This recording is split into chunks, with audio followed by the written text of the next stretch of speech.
जय श्री कृष्णा। मैं श्याम, आपका दोस्त, आपका प्रेमी, आपका सखा। मार्क्सिस ईश्वर स्वरूप मास के शुक्ल पक्ष की एकम को साधक संजीवनी स्वाध्याय के 157 157th एपिसोड में आपका अभिनंदन करता हूँ, स्वागत करता हूँ। अभी तक हमने 11 अध्याय संपूर्ण कर लिए हैं। 12वां अध्याय के भी हमने 14 श्लोक कर लिए। भक्ति योग का बहुत सुंदर माहौल चल रहा है।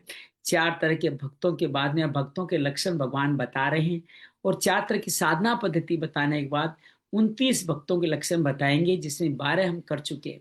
आज देखें कहाँ तक पहुंच पाते हैं।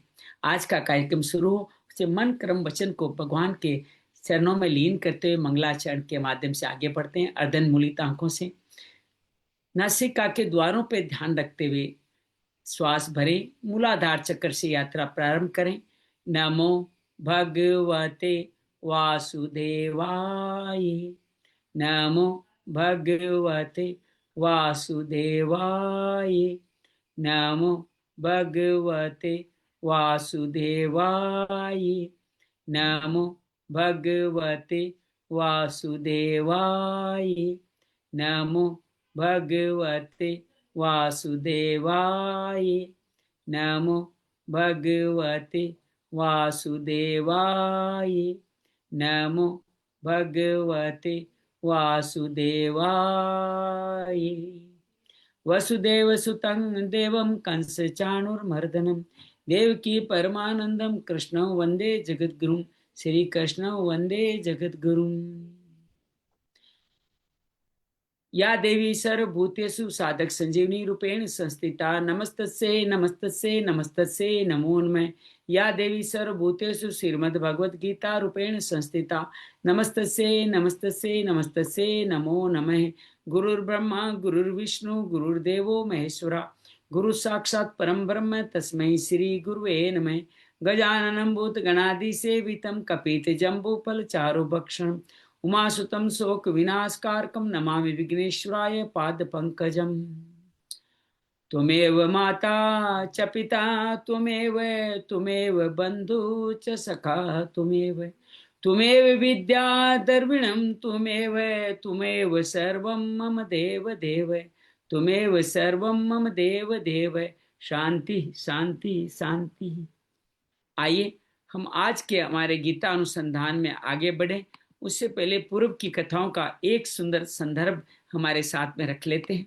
अर्जुन विषाद योग कौटुंबिक मोह के कारण अर्जुन स्वधर्म से विचलित होता है, यही अर्जुन विषाद है। अर्जुन भगवान से दूसरे अध्याय सांख्य योग में शिष्य बन के उचित मार्ग की प्रार्थना करता है। भगवान सांख्य योग कर्म योग 2 मार्ग बताते हुए युद्ध लड़ने जय पराजय को ध्यान में नहीं रखते हुए युद्ध करने की आज्ञा देते हैं। तीसरे अध्याय में अर्जुन कर्म योग में अर्जुन पूछता है कि दोनों में श्रेष्ठ कौन सा है। भगवान कहते हैं कर्म का आरंभ करे बिना किसकी मुक्ति नहीं है। यज्ञ कर्म करें, इसी के लिए तुम्हारा जन्म हुआ है, इसी से अन्न जल वर्षा सब संपन्न होंगे।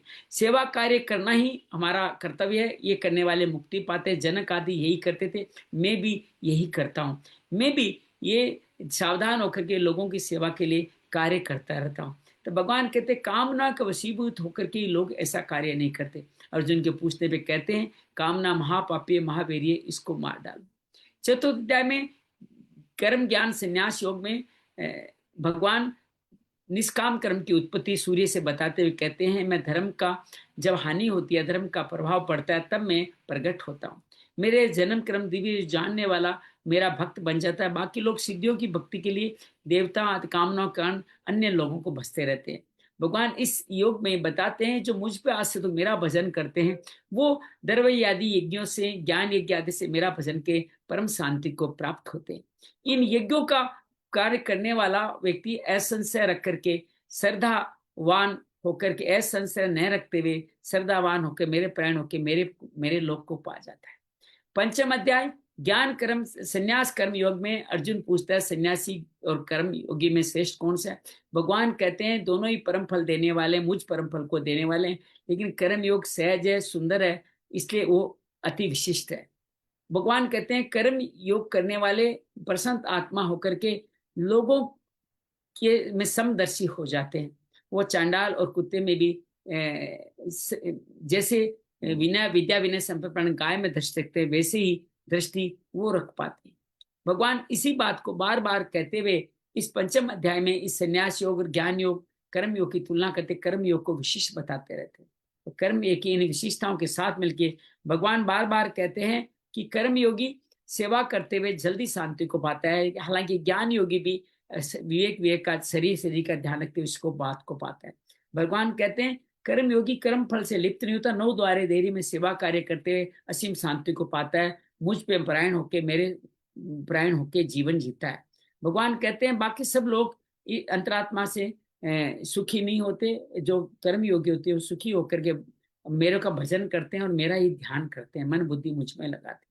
6 अध्याय में आत्म संयोग भगवान कहते हैं जो मुझ पे आश्रित है, जो कर्म फल का त्याग कर चुके हैं, वो व्यक्ति मुझको शांति को प्राप्त करते हैं, वही योगी है वो। और भगवान कहते हैं ऐसे योगी अपनी आत्मा का उद्धार करते हैं, न कि आत्मा का अनुद्धार करके शत्रु बनते हैं। ये जितात्मा प्रसन्न आत्मा परमात्मा को साथ रखने वाले, जय पराजय सुख दुख अनुकूल प्रतिकूल परिस्थितियों में, लोहा सोना में स्वत मैत्र वेरी उदासीन बंद दिवस्य रखने वाले सभी में समदर्शी होते हैं।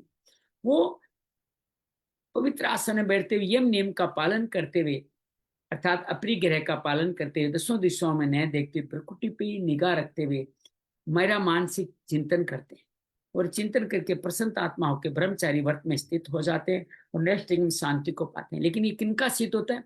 युक्ताहार विहार नियताहार करने वालों का सिद्ध होता है। वो अत्यधिक सुख अत्यधिक हानि उनको विचलित नहीं करते, दुखों का संयोग का वियोग हो जाता है और धीरे धीरे धारणा वाली बुद्धि से मेरा ही ध्यान करते हुए मेरे अलावा किसी का चिंतन नहीं करते।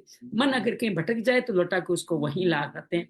ऐसे व्यक्ति समस्त कल्प काट के सब लोगों में मुझको देखते हैं सेवा करते हुए और मेरे समान बर्ताव करते हैं। उनके लिए मैं कभी अदृश्य नहीं होता, वो मेरे लिए कभी अदृश्य नहीं होते।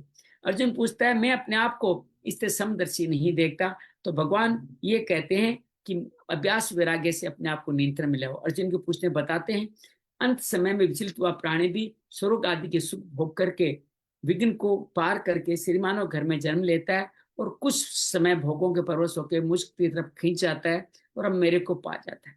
जो अंतिम समय तक यात्रा पूरी नहीं कर पाता वो योगियों कुल में जन्म लेता है और अनेक जन्मों की यात्रा पार करते मुझको पाता है। सकाम तपस्वी सकाम ज्ञानी सकाम कर्मी से योगी श्रेष्ठ है, मुझ में श्रद्धा रखने वाला श्रेष्ठ योगी है, तुम योगी बन जाओ। भगवान 7वें अध्याय में ज्ञान विज्ञान योग में के मेरे आश्रय रखने वालों को मैं ज्ञान विज्ञान योग कहूंगा, जो अति महत्वपूर्ण है, जिसको जानने के बाद कुछ जानना शेष नहीं, जो मोक्ष देने वाला है। भगवान कहते हैं कि हजारों लाखों सिद्धों में एक व्यक्ति ही इसको बांटता है, बाकी अपरा प्रकृति और में फंसते हुए मेरे त्रिगुणी माया के अंतर्गत होते हुए कभी उनका ज्ञान अपरत हो जाता, मुझको नहीं पा पाते। लेकिन आर्थ अर्थात सुकृतन जो होते हैं जिज्ञासु प्रेमी, वो भक्त मुझे पाते हैं। वो चारों बड़े उदार है, लेकिन जो ज्ञानी प्रेमी है वो बड़ा ही मेरे को प्रिय है। बाकी सब लोग कामना आसीन होकर के देवताओं को नियम पूर्वक भजते हैं। जहां जहां उनकी देवताओं भजने में वहां श्रद्धा स्थापित करता हूँ और उनको उचित फल प्रदान करता हूँ। लेकिन ये सारे फल अंत मृत्यु नाशवान है। वो देवताओं के जो फल में नाशवान है, जो मुझको अव्यक्त मान करके जो मेरा भजन करता है वो मुझको पाता है। और वो बाकी सब लोग मूड योनियों को जाते हैं। मैं भूत भविष्य वर्तमान सबको जानता हूँ, मुझे मेरे केवल भक्त जानते हैं। इच्छा चेष द्वंद से पे आश्रित भक्त मुझे नहीं जान पाते। जो व्यक्ति पाप पुण्य को अपने द्वंद मोह से दृढ़ वर्ता होकर के जरा मरण मोक्षाय से पार कर जाते हैं, वो व्यक्ति अखिल अध्यात्म अखिल कर्म अखिल ब्रह्म को जान जाते हैं। आदि देविक आदि भौतिक आदि क्यों जानते, अंत में मेरा भजन करते मुझको पाते। अर्जुन पूछता है अक्सर ब्रह्म क्या है? भगवान नारायण भगवान कहते हैं जिसने सृष्टि की सृजना करी कल्पना करी वही आदि ब्रह्म है, अक्षर ब्रह्म। उसके द्वारा ये विसर्ग त्याग ही अखिल कर्म है। उस अक्षर ब्रह्म को जानना, उस तक पहुंचना अध्यात्म है। स्थूल शरीर आदि भौतिक सूक्ष्म शरीर आदि देविक एवं कारण शरीर अर्थात जीवात्मा ही अधिक है। जो अंत समय में मेरा भजन करते हैं मुझको पाते हैं, इसमें कोई संशय नहीं है। लेकिन जिस जिस का आप स्मरण करते हो उस योनियों को पाते हैं। तो मेरा मन बुद्धि से मुझ में अर्पित कर मेरा स्मरण करें। आप कौन है? आप सबसे पुराण है, सर्वज्ञ है, अनादि है। आप सूक्ष्म से सूक्ष्म है, आप सब पे शासन करने वाले हैं, सबका पालन पोषण करने वाले हैं। तमस्य परे ज्ञानवान है। ऐसे व्यक्ति सगुण निराकार सगुण रूप में देखते हुए निराकार रूप में प्रयाण काल में मन बुद्धि को मुझ में लगाकर भ्रकुटी से 9वें 10वें द्वार से अपने प्राण त्याग कर मेरे में मिल जाते हैं। निर्गुण निराकार वाले गृहस्थाश्रम ब्रह्म और सभी आश्रमों का भली भांति पालन करते हुए 9 द्वारों को रोक करके मन को निरुद्ध कर हृदय में निरुद्ध करके और अपने भ्रकुटी में चेतना को लाते हुए अपने भ्रकुटी मन मानसिक ओम का उच्चारण करते हुए मुझको पा जाते हैं। सगुण उपासक श्रेष्ठ बताते हुए कहते हैं कि अनन्य भाव से नित्य निरंतर भजन करने वाले मैं सुलभ हूँ। वो महात्मा होते हैं, दुखालम शाश्वत से सद मुक्ति पाक मेरे परम गति को प्राप्त होते हैं। ब्रह्म लोक तक सभी लोग पुनरावृत्ति वाले, सिर्फ ऊर्ध्व गति वाले जो शुक्ल पक्ष में जाते हैं, जो आज शुरू हुआ है, या दिन के समय में या उत्तरायण में जाते हैं, वो ब्रह्मा के साथ मुक्ति को प्राप्त होते हैं। बाकी ऊर्ध्व गति वाले भी ब्रह्मलोक में जाकर पुनरावृत्ति को सुख भोग के वापस आ जाते हैं। जो इन दोनों व्यक्तियों को जान ले वो मोहित नहीं होता है। भगवान कहते हैं वेद यज्ञ तप सभी के पुण्य फलों को जो अतिक्रमण कर जाता है वो मेरे में स्थान पाता है। 9वां अध्याय राज विद्या राजगुह्यम जो ज्ञान विज्ञान का एक्सटेंशन है कि गुह्यतम प्रत्यक्ष पवित्र सुख में धर्म में सहज पालन करने वाला ज्ञान मैं तुम्हें अब गुह्यतम ज्ञान मैं तुम्हें बताऊंगा। अश्रद्धा वाले पुरुष इसको नहीं पाते, इसलिए वो मृत्यु संसार वर्तमानी में उलझते रहते हैं। समस्त संसार मुझसे, मैं संसार में नहीं, समस्त प्राणियों में मैं हूं लेकिन समस्त प्राणी मुझ में नहीं।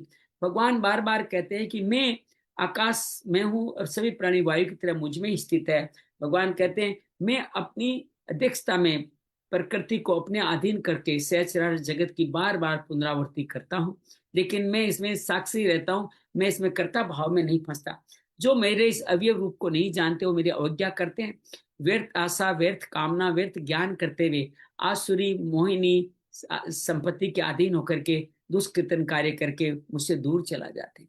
जो देवी संपदा बाधाधित महात्मा होते हैं मेरा भजन करते हैं और वो लगातार कीर्तन नमस्कार यज्ञ पूजन मेरे प्राण होते मुझको पा जाते हैं।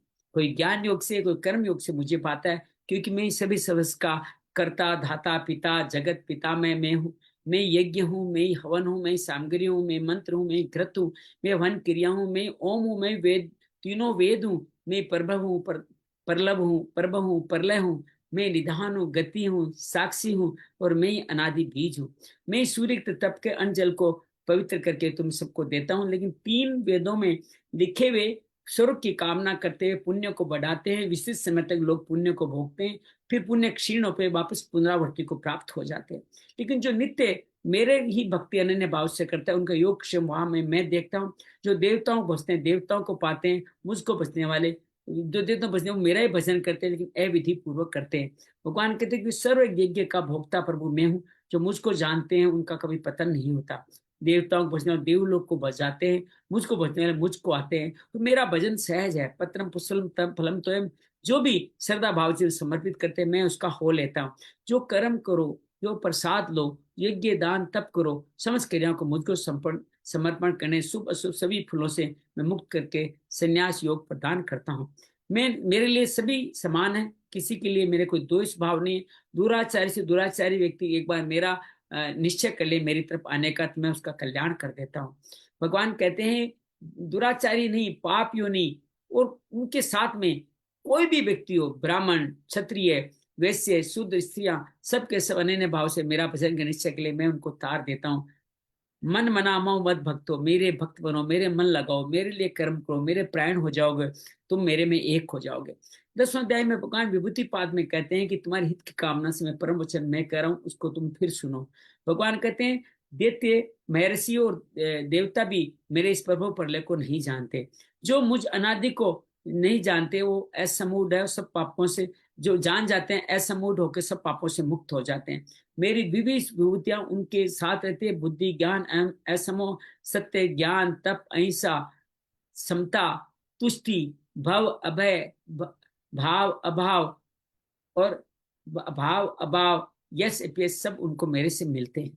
भगवान कहते हैं 4 सनकादि 7 सप्तर्षि समस्त 12 मनुओं की प्रजा मुझसे हैं। जो मेरी इन विभूतियों को जान देता है वो कृपा पात्र बन जाता है। जो मुझे प्रभु प्रलय के रूप में जानते हैं वो मेरे साथ ही समाहित हो जाता है। कैसे समाये मच्चिता मदगत प्राण, मेरे में चित लगाए, मेरे में प्राण लगाए, बोध गिनते कथ्यंते, मेरी कथाओं का श्रवण कथन करें। तो इस तरह से मैं उनको शांति और प्रेम धन प्रदान करता हूँ। जो प्रीति पूर्वक मुझ में लगे थे उनको बुद्धि योग प्रदान करता हूँ। मेरी अनुकंपा से उनके अंधकार का नाश होकर रोशनी हो जाती है। अर्जुन कहता है, आप परम ब्रह्म हो, पवित्र धाम, पवित्र भगवान हो, आप शास्त्र आदि देव भी आप हो। देव ऋषि नारद नहीं, स्वयं आप भी कहते हैं, सभी लोग इसको जानते हैं, मैं भी इस बात को मानता हूँ। देवता और दानव भी आपकी इस महिमा को नहीं जानते, स्वयं आप ही अपने आप को जानते हैं। आपकी विभूतियों से जिस संसार व्याप्त है, मैं विस्तार से जानना चाहता हूँ। मेरे सुनते हुए तृप्ति नहीं हो रही है, कृपया मैं आपका किस भाव में चिंतन करूं, विभूतियों के माध्यम से बताइए। भगवान कहते हैं, मैं संक्षेप में तुम्हें अपनी विभूतियां बताऊंगा, क्योंकि मैं सभी प्राणियों का आदि मध्य अंत, उनकी आत्मा भी मैं ही हूँ।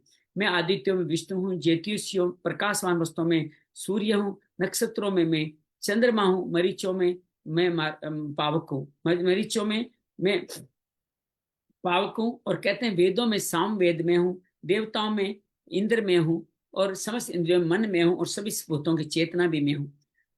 शंकर में हूँ, कुबेर में हूँ, वसुओं में पावक में हूँ, सुमेरु पर्वत में हूँ, बृहस्पति में हूँ, सेनापति कार्तिकेय में हूँ, जला समुद्र में हूँ, महर्षि भृगु में हूँ, ओंकार में हूँ, जप यज्ञ में हूँ, हिमालय में हूँ, पीपल वृक्ष में हूँ, नारद में हूँ, चित्ररथ में हूँ, कपिल मुनि में हूँ, मैं ही वासुकी हूँ, मैं ही उच्चे सर्वों, मैं ही कामधेनु हूँ, और मैं ही एरावत हूँ। मैं ही समस्त दृष्टि का राजा हूँ, और मैं ही आयुधों में वज्र के समान भी मैं ही हूँ। भगवान बार बार कहते हैं, धर्म आधारित कामना में हूँ, अनंत नाग में हूँ, वरुण में हूँ, अरियमा में हूँ, यम में हूँ, प्रहलाद में हूँ, काल में हूँ, सिंह में हूँ, गरुड़ में हूँ, पवन में हूँ, राम में हूँ, मकर में हूँ, गंगा में हूँ। मैं सबका आदि मध्य अंत चराचर को जानने वाला मैं हूँ। शास्त्र विद्या में वाद में हूँ, और ब्रह्म विद्या भी में हूँ। अक्षर में हूँ, द्वंद्व समास में हूँ, सभी का काल और सबका पालन करने वाला मैं हूँ। मैं सबका हरण करने वाली मृत्यु में हूँ, उद्भव में हूँ। माताओं में होने वाली 7 योग्यताएं मुझसे हैं, कीर्ति, श्री, वाक, धरती, समृद्धि, मेधा और क्षमा। भगवान कहते हैं, वर्ष शाम, गायत्री छंद, मार्गशीर्ष, बसंत में हूँ, जुआ, तेजस्विता, जय दिलाने वाली बुद्धि और सात्विक भाव मुझसे हैं। सभी श्री कृष्ण में, वृषण में कृष्ण, धनंजय पांडव, मुनियों में व्यास, और सौरज्ञों में शुक्राचार्य में हूँ। दंड नीति में हूँ, जीतने वालों की नीति में हूँ, गोपनीय भाव में, मौन में हूँ, ज्ञानवान का ज्ञान में हूँ, सब भूतों का आदि बीच चराचर मुझ में। सभी जितने भी विशेष वस्तुएं दिखाई दे रही है, वो सब मेरी विभूतियों के अंश से ही विद्यमान है। इससे ज्यादा क्या कहूँ, समस्त ब्रह्मांड मेरे अंश से ही प्राप्त है।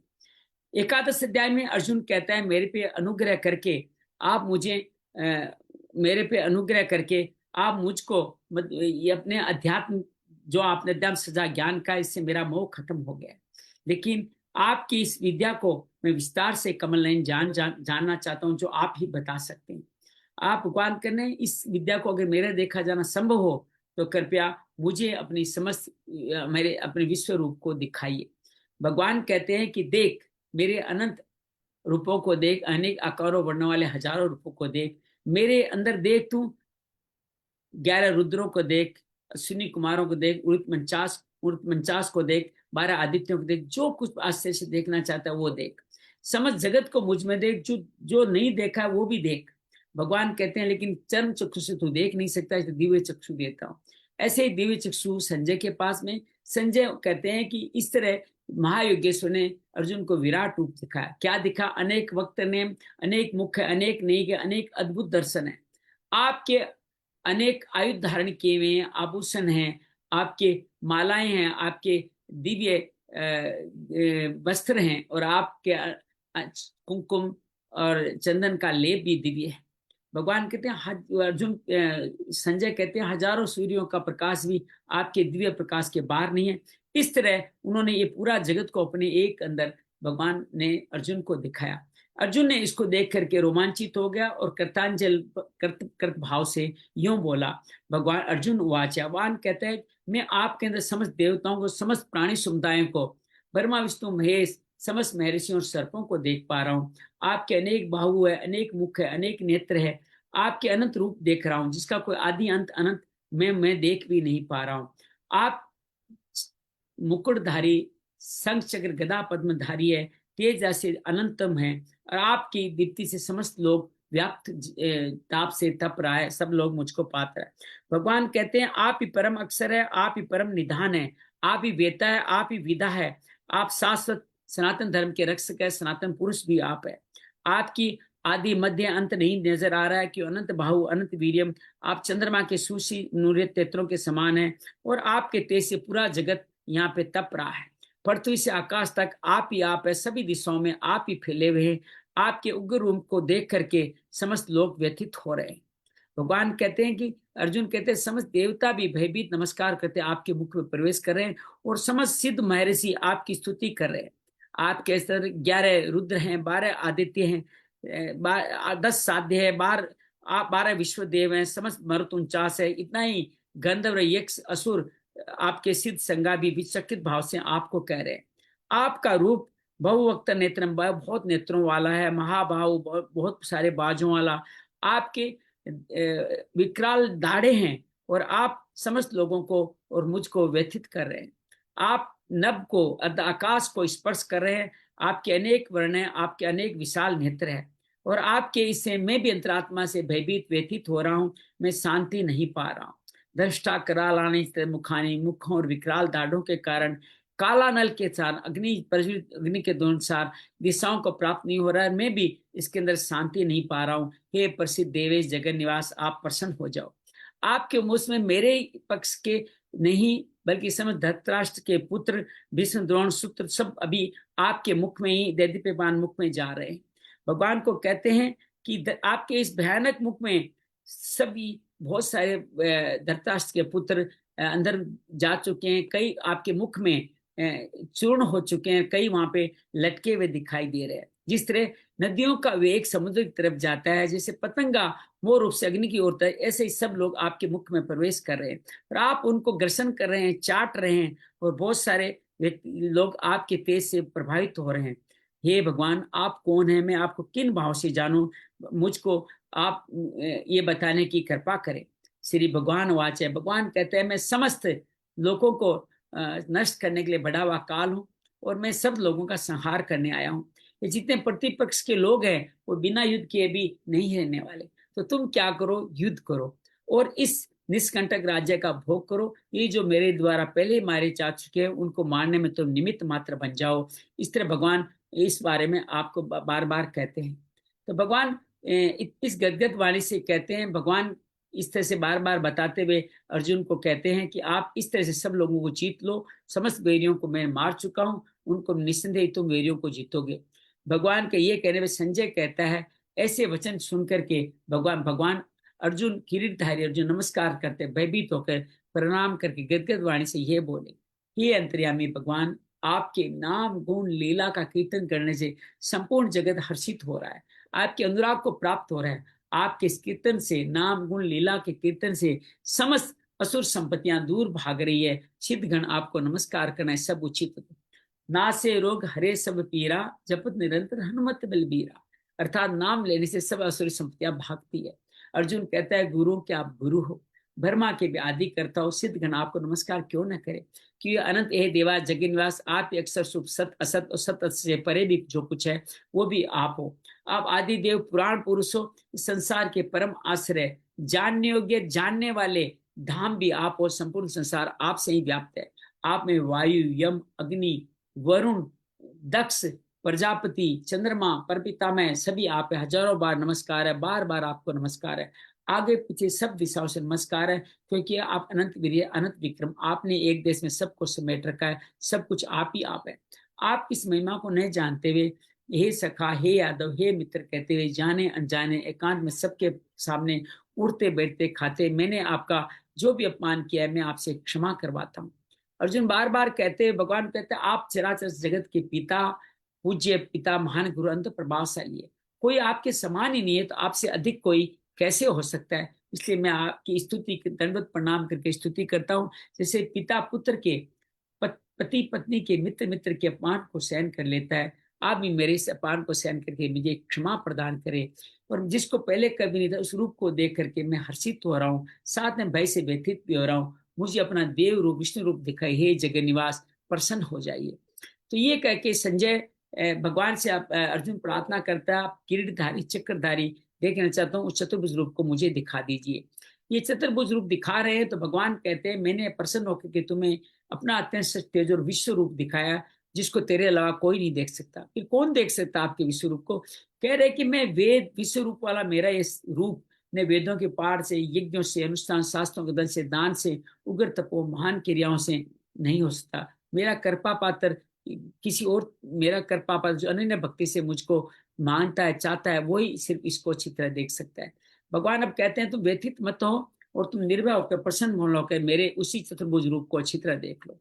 और अर्जुन के साथ साथ संजय भी देखता है, और संजय यहाँ पे कह उठता है कि संजय वाच है, ऐसा करके भगवान ने अपना विश्व रूप दिखाया, फिर सौम्य रूप दिखा के अर्जुन को, भयभीत अर्जुन को आश्वासन दिया।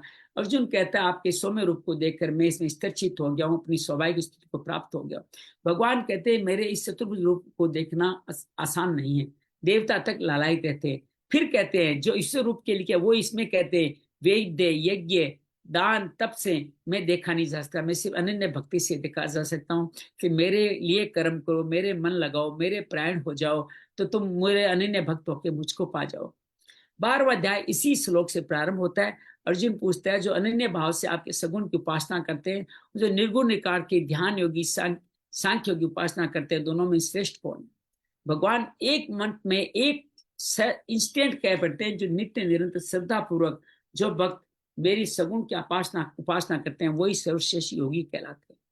भगवान तीसरे श्लोक में अपने निर्गुण निराकार की आवश्यक बातों का, लक्षणों का वर्णन करते हैं। वो कहते हैं सभी इंद्रिय समूह को अपने वश में करके, जो चिंतन में नया आने वाले, सब जगह परिपूर्ण देखने में नया आने वाले, निर्विकार अचल ध्रुव अक्षर अव्यक्त की तत्परता से उपासना करते हैं, साथ में प्राणी मात्र के हित की कामना करते हैं, और सम बुद्धि से मेरे में प्रीति रखने वाले सब जगह मुझे ही प्राप्त होते हैं। तो निर्गुण निराकार की साधना की ये शर्तें बताते हैं, और अगले श्लोक में कह सकते हैं, कह देते हैं कि निर्गुण निराकार की साधना सहज नहीं है, इसमें देह अभिमान के कारण बहुत सारे क्लेश हैं, इस कारण से इसको पाना सहज नहीं। तो सहज पाना क्या है? वो है सगुण साकार भक्ति हो। तो यहां से देखा जाए तो 7वें श्लोक से 6ठे श्लोक से भगवान भक्ति योग को शुरू करते हैं, समर्पण योग से। जो संपूर्ण कर्मों को मेरे अर्पण करके मेरे प्राण अनन्य योग से मेरी उपासना करते हैं, वो मेरे भक्त हैं। दूसरा परिचय यहाँ अगले श्लोक में कहते हैं कि मुझ में ऐसे चित्त रखने वाले भक्त मृत्यु रूपी संसार से उनको क्या मिलता है? मृत्यु संसार सागर से मुक्त करके मैं उद्धार करने वाला उनके लिए बन जाता हूँ। तो ये सारी बातें हम लोग कर रहे हैं। अभी तक हम लोग 12वें अध्याय के 14वें श्लोक तक पहुंच गए हैं। तो मैं अंजलि से निवेदन करूंगा कि आप 5वें श्लोक से 12वां अध्याय पढ़ना शुरू करें, ताकि 12वें अध्याय के बारे में हमारी और जागृति बढ़े और अच्छी तरह से हम जान सकें। 5वें से लेके 14 श्लोक तो पढ़ने, आबा है तो अंतिम 2 श्लोक आबा पढ़ लें, 14 तक हमें पहुंचना है। तो आप 9 श्लोक 10 श्लोक हमें पढ़ने, 5 2 7 8 9 10। तो 5वें से शुरू करते हैं आप। क्लेशो धिक्तरस्तेषां। श्री कृष्ण।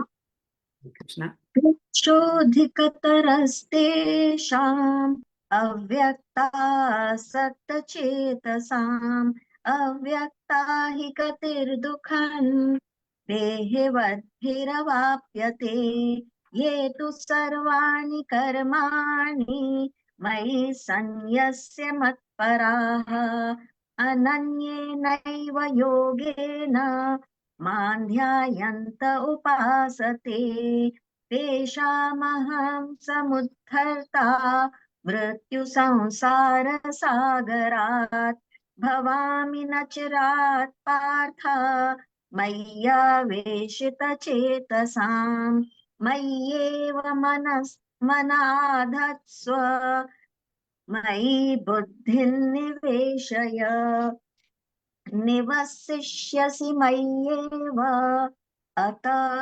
ऊर्ध्वन्न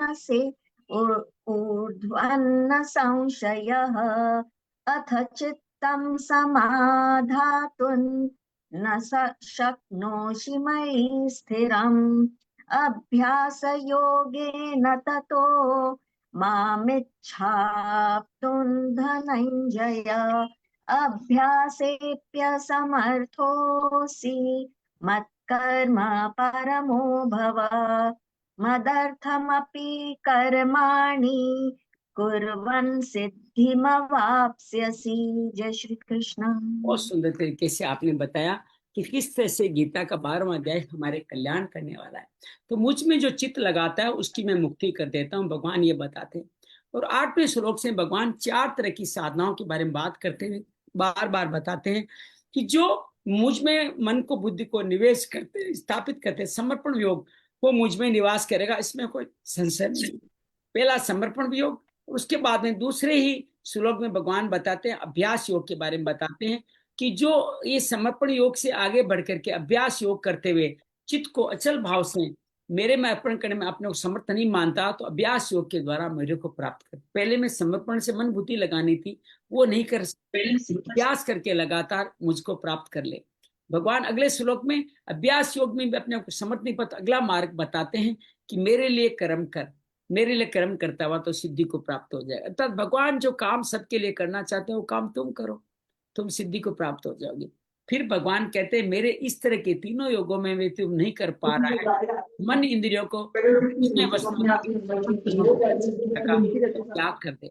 आइए 12 श्लोक से आभा से पढ़ना शुरू करें। 12, 13, 14 आप पढ़े। वहीं से शुरुआत होती है। 12 श्लोक से पढ़ना शुरू करें।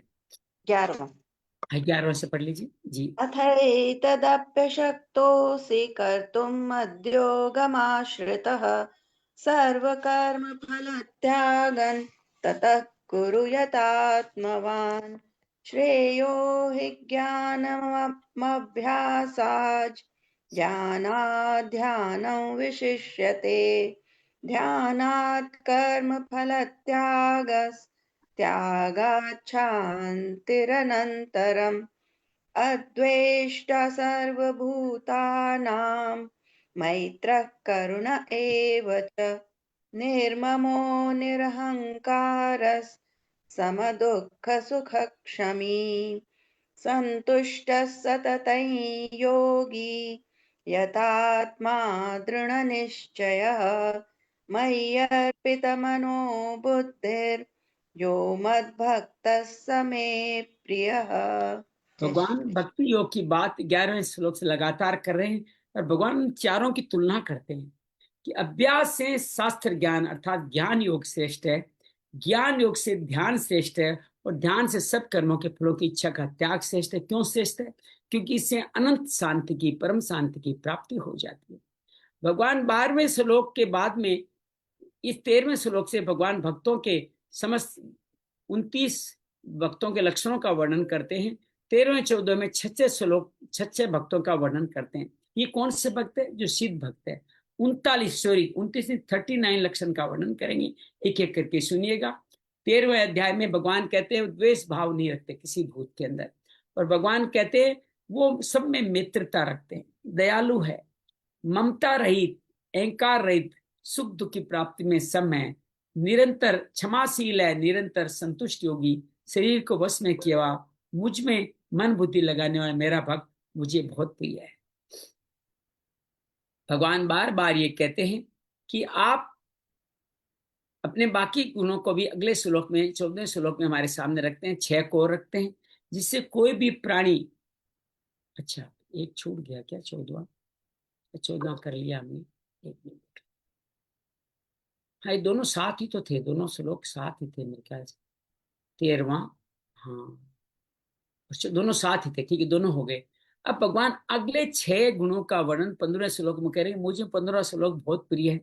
इसमें इतनी बात को गहराई से कहा गया है कि आपके जीवन के समस्त रिश्तों का सार इसमें आ जाएगा। अगर ये एक श्लोक को पालन कर ले, जीवन में कोई भी रिश्तेदार बुरा नहीं लगेगा, कोई उसके द्वारा की गई प्रक्रिया बुरी नहीं लगेगी, और आपके मन में भाव होएगा मेरा रिश्तेदार बहुत अनुपम है। तो आइए इस श्लोक को हम लोग आगे पढ़ने का प्रयास करते कि हमारे 15वें श्लोक में भगवान क्या कहते हैं, उनको जानने का हम लोग प्रयास करें। यस्मानो द्विजते लोको लोकानो द्विजते जय लोकानो उद्विजते यह हर्षा महेश भयो उद्वेर मुक्तो ये च में प्रिय है। भगवान इस श्लोक में बार बार कहते हैं यस्मात्, जिससे कोई भी प्राणी उद्विजते, ये उद्विग्न शब्द इसमें 3 बार है, नोट करना, तीनों के 3 भाव है। जो उद्विग्न नहीं होता, किसी प्राणी से क्षुब्ध नहीं होता, परेशान नहीं होता, कोई कुछ भी कहते बंदा मुस्कुराता रहता है, वो है उद्विग्न नहीं होना। तो फिर कहता है जो स्वयं भी किसी प्राणी से उद्विग्न नहीं होता, किसी को उद्विग्न नहीं करता है, न किसी प्राणी से वो उद्विग्न नहीं होता। तो बड़ी सुंदर बात है। जो हर्ष मरस भयो उद्वेग गे 3 बार आया है। जो हर्ष, एमरस, एमरस कहते हैं ईर्ष्या को, ये दोनों एक दूसरे के विपरीत है। आप जब हर्षित होते हैं तो ईर्ष्या में नहीं होते, जो ईर्ष्या में होते हैं तो हर्षित नहीं होते। भय और उद्वेग दोनों समदर्शी है, अर्थात भय और उद्वेग हलचल से रहित है, वो मुझे पूरी है। ये मानो द्वितीय लोक भक्त सर्वत्र है, सब में अपने परम प्रिय भगवान को देखता है। मन वाणी शरीर से संपूर्ण क्रियाएं भगवान की प्रसन्नता करते हैं। ऐसे अवस्था में भक्त किसी प्राणी को उद्वेग कैसे पहुंचा सकते हैं? जब आप सब में भगवान देख रहे हो तो किसी को परेशान कैसे कर सकते हो? भगवान के भक्तों के क्षेत्र में देखने आता है, वो महिमा आदर सत्कार क्रिया तक उनके सौम्य आकृति से कुछ लोग ईर्ष्या उद्विग्न हो जाते हैं, भक्तों से एकांत द्वेष विरोध करते हैं। लोगों को भक्तों से उद्वेग समय विचार के यही पता चलेगा, भक्त की क्रियाएं कभी किसी उद्वेग का कारण नहीं होती, क्योंकि भक्त प्राणी मात्र में भगवान को देखता है। आप किसी को उद्वेगित करते हैं तो आप फिर भक्त नहीं है, संशय आ गया। वासुदेव सर्वम, उसकी मात्र क्रिया समस्त प्राणियों के परम हित के लिए थी, सब में भगवान को देखता है, भूल से भी अहित की चेष्टा नहीं होती। जिससे उसको उद्वेग होता है, वो किस क्यों होता है, कोई आपसे उद्वेग क्यों करते हैं? फिर भक्तों के दुश्मन तो होते हैं, वो अपने राग द्वेष असुर स्वभाव के कारण होते हैं। आप उसके कारक, भक्त कारक नहीं होता। अपने दोष सुख स्वभाव के कारण भक्त की हित वाली चेष्टाएं भी उनको उद्वेगजनक लगती है। इससे भक्त का क्या दोष है? भर्तृहरि नीति शतक में कहते हैं, हरिण, मछली और सज्जन, तीनों भाव देखिए, इनको मारने वाले कौन से हैं? बाण, जल और संतोष। इन तृण मतलब शरीर, बाण नहीं, तृण मतलब घास, जल मतलब जल। हरिण घास खाता है, मछली जल में खाती रहती है, सज्जन संतोष पे अपना जीवन निर्वाह करते हैं, किसी को कुछ नहीं कहते। लेकिन इनको भी क्या करते हैं? हिरण को व्याघ्र मारता है शिकारी, और मछुआरे किसको ले पकड़ के जाते हैं? मीन को, मछली को, और दुष्ट लोग सज्जनों को बेर करते रहते हैं। तो वास्तव में भक्तों द्वारा इनको उद्विग्न करने का प्रश्न ही नहीं पैदा होता, बल्कि भक्तों के चित्र में ऐसे प्रसंग देखने में आते हैं, उनसे देश रखने वाले भी उनके चिंतन संग दस स्पर्श वार्तालाप प्रवाह से अपना आसुरी स्वभाव छोड़ के भक्त हो गए। वाल्मीकि का चरित्र किसने नहीं सुना है? वो कैसे संत के आगोश में पवित्र हो गए। ऐसा होने पर भक्तों की उदारता पूर्ण स्वभाव ही है। उमा संत कह यही बड़ाई, मंद करत जो कर ही भलाई। अर्थात जो आपका बुरा करे उसकी भलाई का कामना करना है। उद्वेग उनसे फिर कोई कैसे होगा? परंतु भक्तों से द्वेष केवल सभी लोगों को लाभ ही होता है, ऐसा नियम नहीं है। अगर मान लिया जाए भक्त किसी उद्वेग होता ही नहीं है, दूसरे लोग भक्त के विरुद्ध कोई चेष्टा करते नहीं है, भक्त को शत्रु मित्र होते नहीं है, फिर भक्त के लिए शत्रु मित्र, मान अपमान, निंदा स्तुति सब होने वाली बात नहीं की जाती। इसके कारण कई लोग तो हैं जब भक्तों से द्वेष करते हैं। लोगों को अपने आश्रित स्वभाव के कारण भक्त हित के क्रियाओं से उद्वेग होता है। बहुत सारे लोग आपके घर में भी, ये क्या नाटक कर रहा है, क्या भजन कर रहा है, क्या गीता पढ़ रहा है, तुम तो ऐसा करते रहो, ऐसी आलोचना मैंने जीवन में बहुत सुनी है। ये रोज ध्यान करने वाला, पाठ करने वाला गुस्सा क्यों हो जाता है? इसका जवाब यहाँ दिया गया है, खुद भी उद्वेग नहीं हो, कोई आपसे उद्वेग नहीं होगा। अपने आप कोई उद्वेग होता है तो आप उसमें कुछ कर नहीं सकते, उसका अपना स्वभाव है। लेकिन बदले की भावना नहीं रखेंगे तो आपके विरुद्ध धीरे धीरे वो सम होते चले जाए, कि भक्त की दृष्टि में कोई शत्रु नहीं, उद्वेग के लोग भाव ही नहीं। लोकानो उद्विजते चाहिए। अब तीसरा आ गया। पहले भगवान ने भक्त से किसी प्राणी को उद्वेग नहीं होता, अब कहते हैं भक्त को खुद भी किसी प्राणी से उद्वेग नहीं होता। इसका कारण है भक्त के शरीर, मन, इंद्रियां, सिद्धांत आदि के विरुद्ध भी अनिच्छा परिचय से क्रिया घटनाएं हो सकती है, परंतु वास्तविकता बोध ने भगवान में प्रेम होने के कारण भगवान भगवत प्रेम में इतना मग्न रहता है, सर्वत्र सब में भगवान के दर्शन होते हैं। बड़ी सुंदर बात। प्राणी मात्र क्रिया में जो उसका बुरा प्रतिकूल करते हैं, उसमें भगवान की लीला देखता है तो किसी क्रिया से उद्वेग नहीं होता। दूसरा, मनुष्य दूसरे उद्वेग तभी होता है जब कामना, मान्यता, साधना, धारणा आदि का विरोध होता है।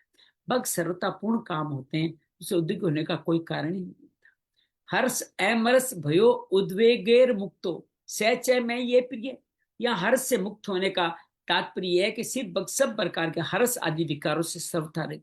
कोई भी चीज उसको हर्षित नहीं करती। पर इसका आशय ये नहीं कि सिद्ध भक्त प्रसन्नता शून्य होता है, बल्कि उसकी प्रसन्नता नित्य एक रस विलक्षण अलौकिक होती है। हाँ, उसकी प्रसन्नता संसारिक पदार्थों संयोग वियोग से क्षणिक नाशवान घटने बढ़ने वाली नहीं होती। 2-4 लाख मिल गए खुश हो गए, कुछ चला गया दुखी हो गए, ऐसा नहीं होता। वो हर वक्त परम धन से संपन्न होता है, इसलिए हमेशा प्रसन्न रहता है। भगवत बुद्धि होने से एकमात्र इष्ट देव भगवान को लीलाओं को देख देख कर वो सदा प्रसन्न होते जाता है। किसी के उत्कर्ष अर्थात उन्नति को सहन न करना अमरस कहलाता है, अर्थात ईर्ष्या कहलाता है। दूसरे लोग अपने समान उससे अधिक सुख सुविधा धन महिदा महिमा आदर सरकार प्राप्त होता है। साधारण मनुष्य क्या करता है? अंतःकरण में ईर्ष्या करती है, लेकिन उसको दूसरा उत्कर्ष सहन नहीं होता। कई बार कुछ साधु अंतःकरण में कुछ साधु आध्यात्मिक उन्नति प्रसन्नता देख अथवा सुनकर किंचित ईर्ष्या का भाव पैदा हो जाता है। पर भक्त इस विकार से सर्वथा रहित होता है, क्योंकि उसकी दृष्टि में अपने प्रिय प्रभु के सिवा अन्य किसी की स्वतंत्रता रहती नहीं। फिर वह किसी के प्रति क्या अमर्ष करे और क्यों करे। अगर साधक के हृदय में दूसरों को आध्यात्मिक उन्नति ऐसा भाव पैदा हो जाता है कि मेरी भी ऐसी आध्यात्मिक उन्नति हो, तो भाव उनके साधन में सहायक होता है। परंतु अगर साधक हृदय में ऐसा भाव पैदा हो जाए इस उन्नति क्यों हो गई, तो उससे दुर्भाव के और उसके हृदय में अमरस का भाव पैदा हो जाएगा, उसे पतन की तरफ ले जाने हो लगा कि इसकी उन्नति क्योंकि साधक के मन में हो गया तो साधक का पतन हो जाएगा। इष्ट के वियोग अनिष्ट के संयोग की आकांक्षा से होने वाले विकार को भय कहते हैं। भय 2 कारणों से होता है। बाहरी कारण सिंह सांप चोर डाकू या आतंक की घटनाएं, उनसे अनिष्ट होने से संसारिक हानिपूर्ण आशंका से होने वाला भय। एक तो ये भय जो आजकल दिल्ली में बहुत लोगों को हो रहा है, पोल्यूशन भी है आतंकवाद भी, दोनों ही तो प्रदूषण है। भीतरी कारण क्या है? चोरी झूठ कपट बेचारी शास्त्र भाव आचरण से होने वाला। आपने ऐसा कोई काम कर दिया है तो अंतर में भगवान जो बैठा है ना वो दुखी हो जाएगा, उससे आप भी भयभीत हो जाएंगे। सबसे बड़ा भय मौत का होता है। विवेकशील के जल पुरुषों की प्राय मौत का भय बना रहता है। पातंजलि योग दर्शन में इसको अभिनिवेश कहे। 5 क्लेश विद्या अविद्या राग द्वेष और 5वां अभिनिवेश, ये मौत का भय है। स्वर स्वाई विदुषोपि तथा रूढ़ो अभिनिवेश। साधक को भी प्राय सत्संग भजन ध्यान आदि साधनों से शरीर के क्रस होने आदि का भय रहता है। उसे कभी कभी यह भी भय होता है संसार सर्वथा वैराग्य होने पर मेरे शरीर परिवार का पालन कैसे होगा। साधारण मनुष्य अनुकूल वस्तु की प्राप्ति में बाधा पहुंचाने वाले अपने से बलवान मनुष्य भी भय होता है। ये सभी भय किस लिए होते हैं? शरीर के आश्रय से पैदा होते हैं। भक्त भगवान के आश्रित रहता है, भय रहित होता है। साधु को तभी तक भय रहता है तब भगवत चरणों के आश्रित नहीं होता। सिद्ध भक्त को सदा सर्वत्र अपने प्रिय प्रभु की लीला ही दिखती है, फिर भगवान की लीला भय कैसे पैदा करे। उस मन एक रूप न होकर हलचल युक्त हो जाना उद्वेग कहलाता है। इस 15 श्लोक में उद्वेग सब 3 बार आया है। पहली बार उद्वेग की बात कर भगवान ने बताया भक्ति कोई भी क्रिया किसी मनुष्य के उद्वेग का कारण नहीं बनती। दूसरी बार उद्वेग की बात करके बताया दूसरे मनुष्य की कोई भी क्रिया के कारण भय के अंतःकरण में उद्वेग नहीं होता। इसके साथ दूसरे कारणों से मनुष्य उद्वेग हो सकता है, जैसे बार बार कोशिश कर रहा है, कार्य पूरा नहीं हो रहा, फल इच्छा अनुसार नहीं मिला, ऋतु परिवर्तन हो गया, भूकंप बाढ़ दुखदायी घटनाएं घट गई, अपनी कामना मान्यता सिद्धांत साधन में विघ्न पड़ गया। इन सब भक्त इन सब से भी मुक्त होता है। इसलिए 30 बार उद्वेग का शब्द इन घटनाओं को लिया है। तात्पर्य यह है भगवान के अंतःकरण में भक्त के अंतःकरण में उद्वेग नाम की कोई चीज रहती नहीं। उद्वेग होने में अज्ञान जन इच्छा आश्रित स्वभाव ही कारण है। भक्त में अज्ञान का सर्वथा अभाव होने से कोई स्वतंत्र इच्छा नहीं रहती, फिर आश्रित स्वभाव तो साधना अवस्था में ही नष्ट हो जाता है। भगवान की इच्छा ही भक्त की इच्छा होती है।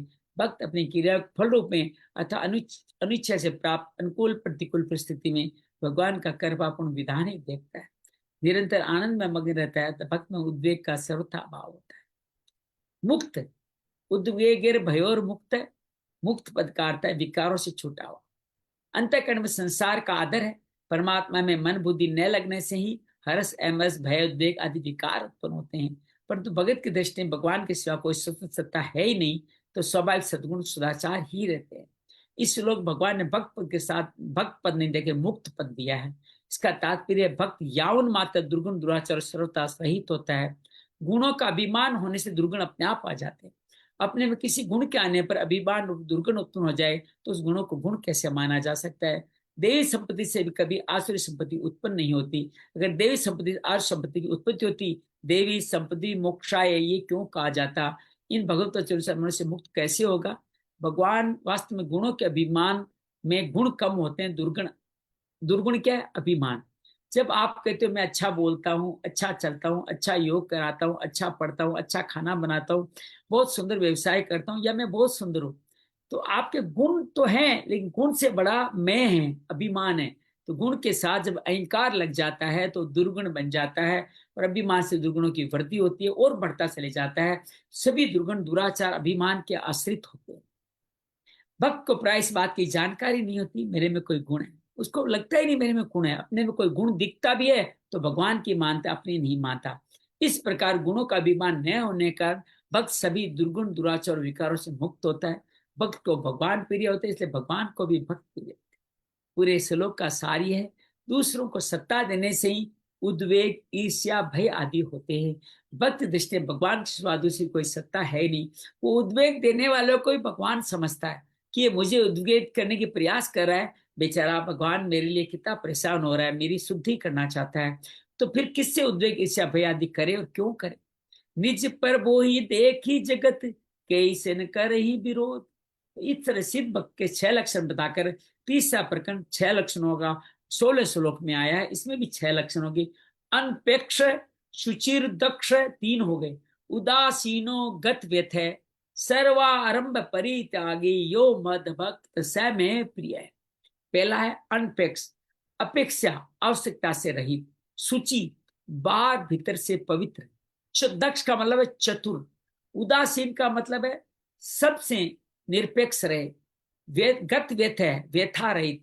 सर्वारंभ परित्यागी, सभी कर्मों का आरंभों का जिसने त्याग कर दिया वो मेरा भक्त मुझे प्रिय है। अनपेक्ष किसे कहते हैं?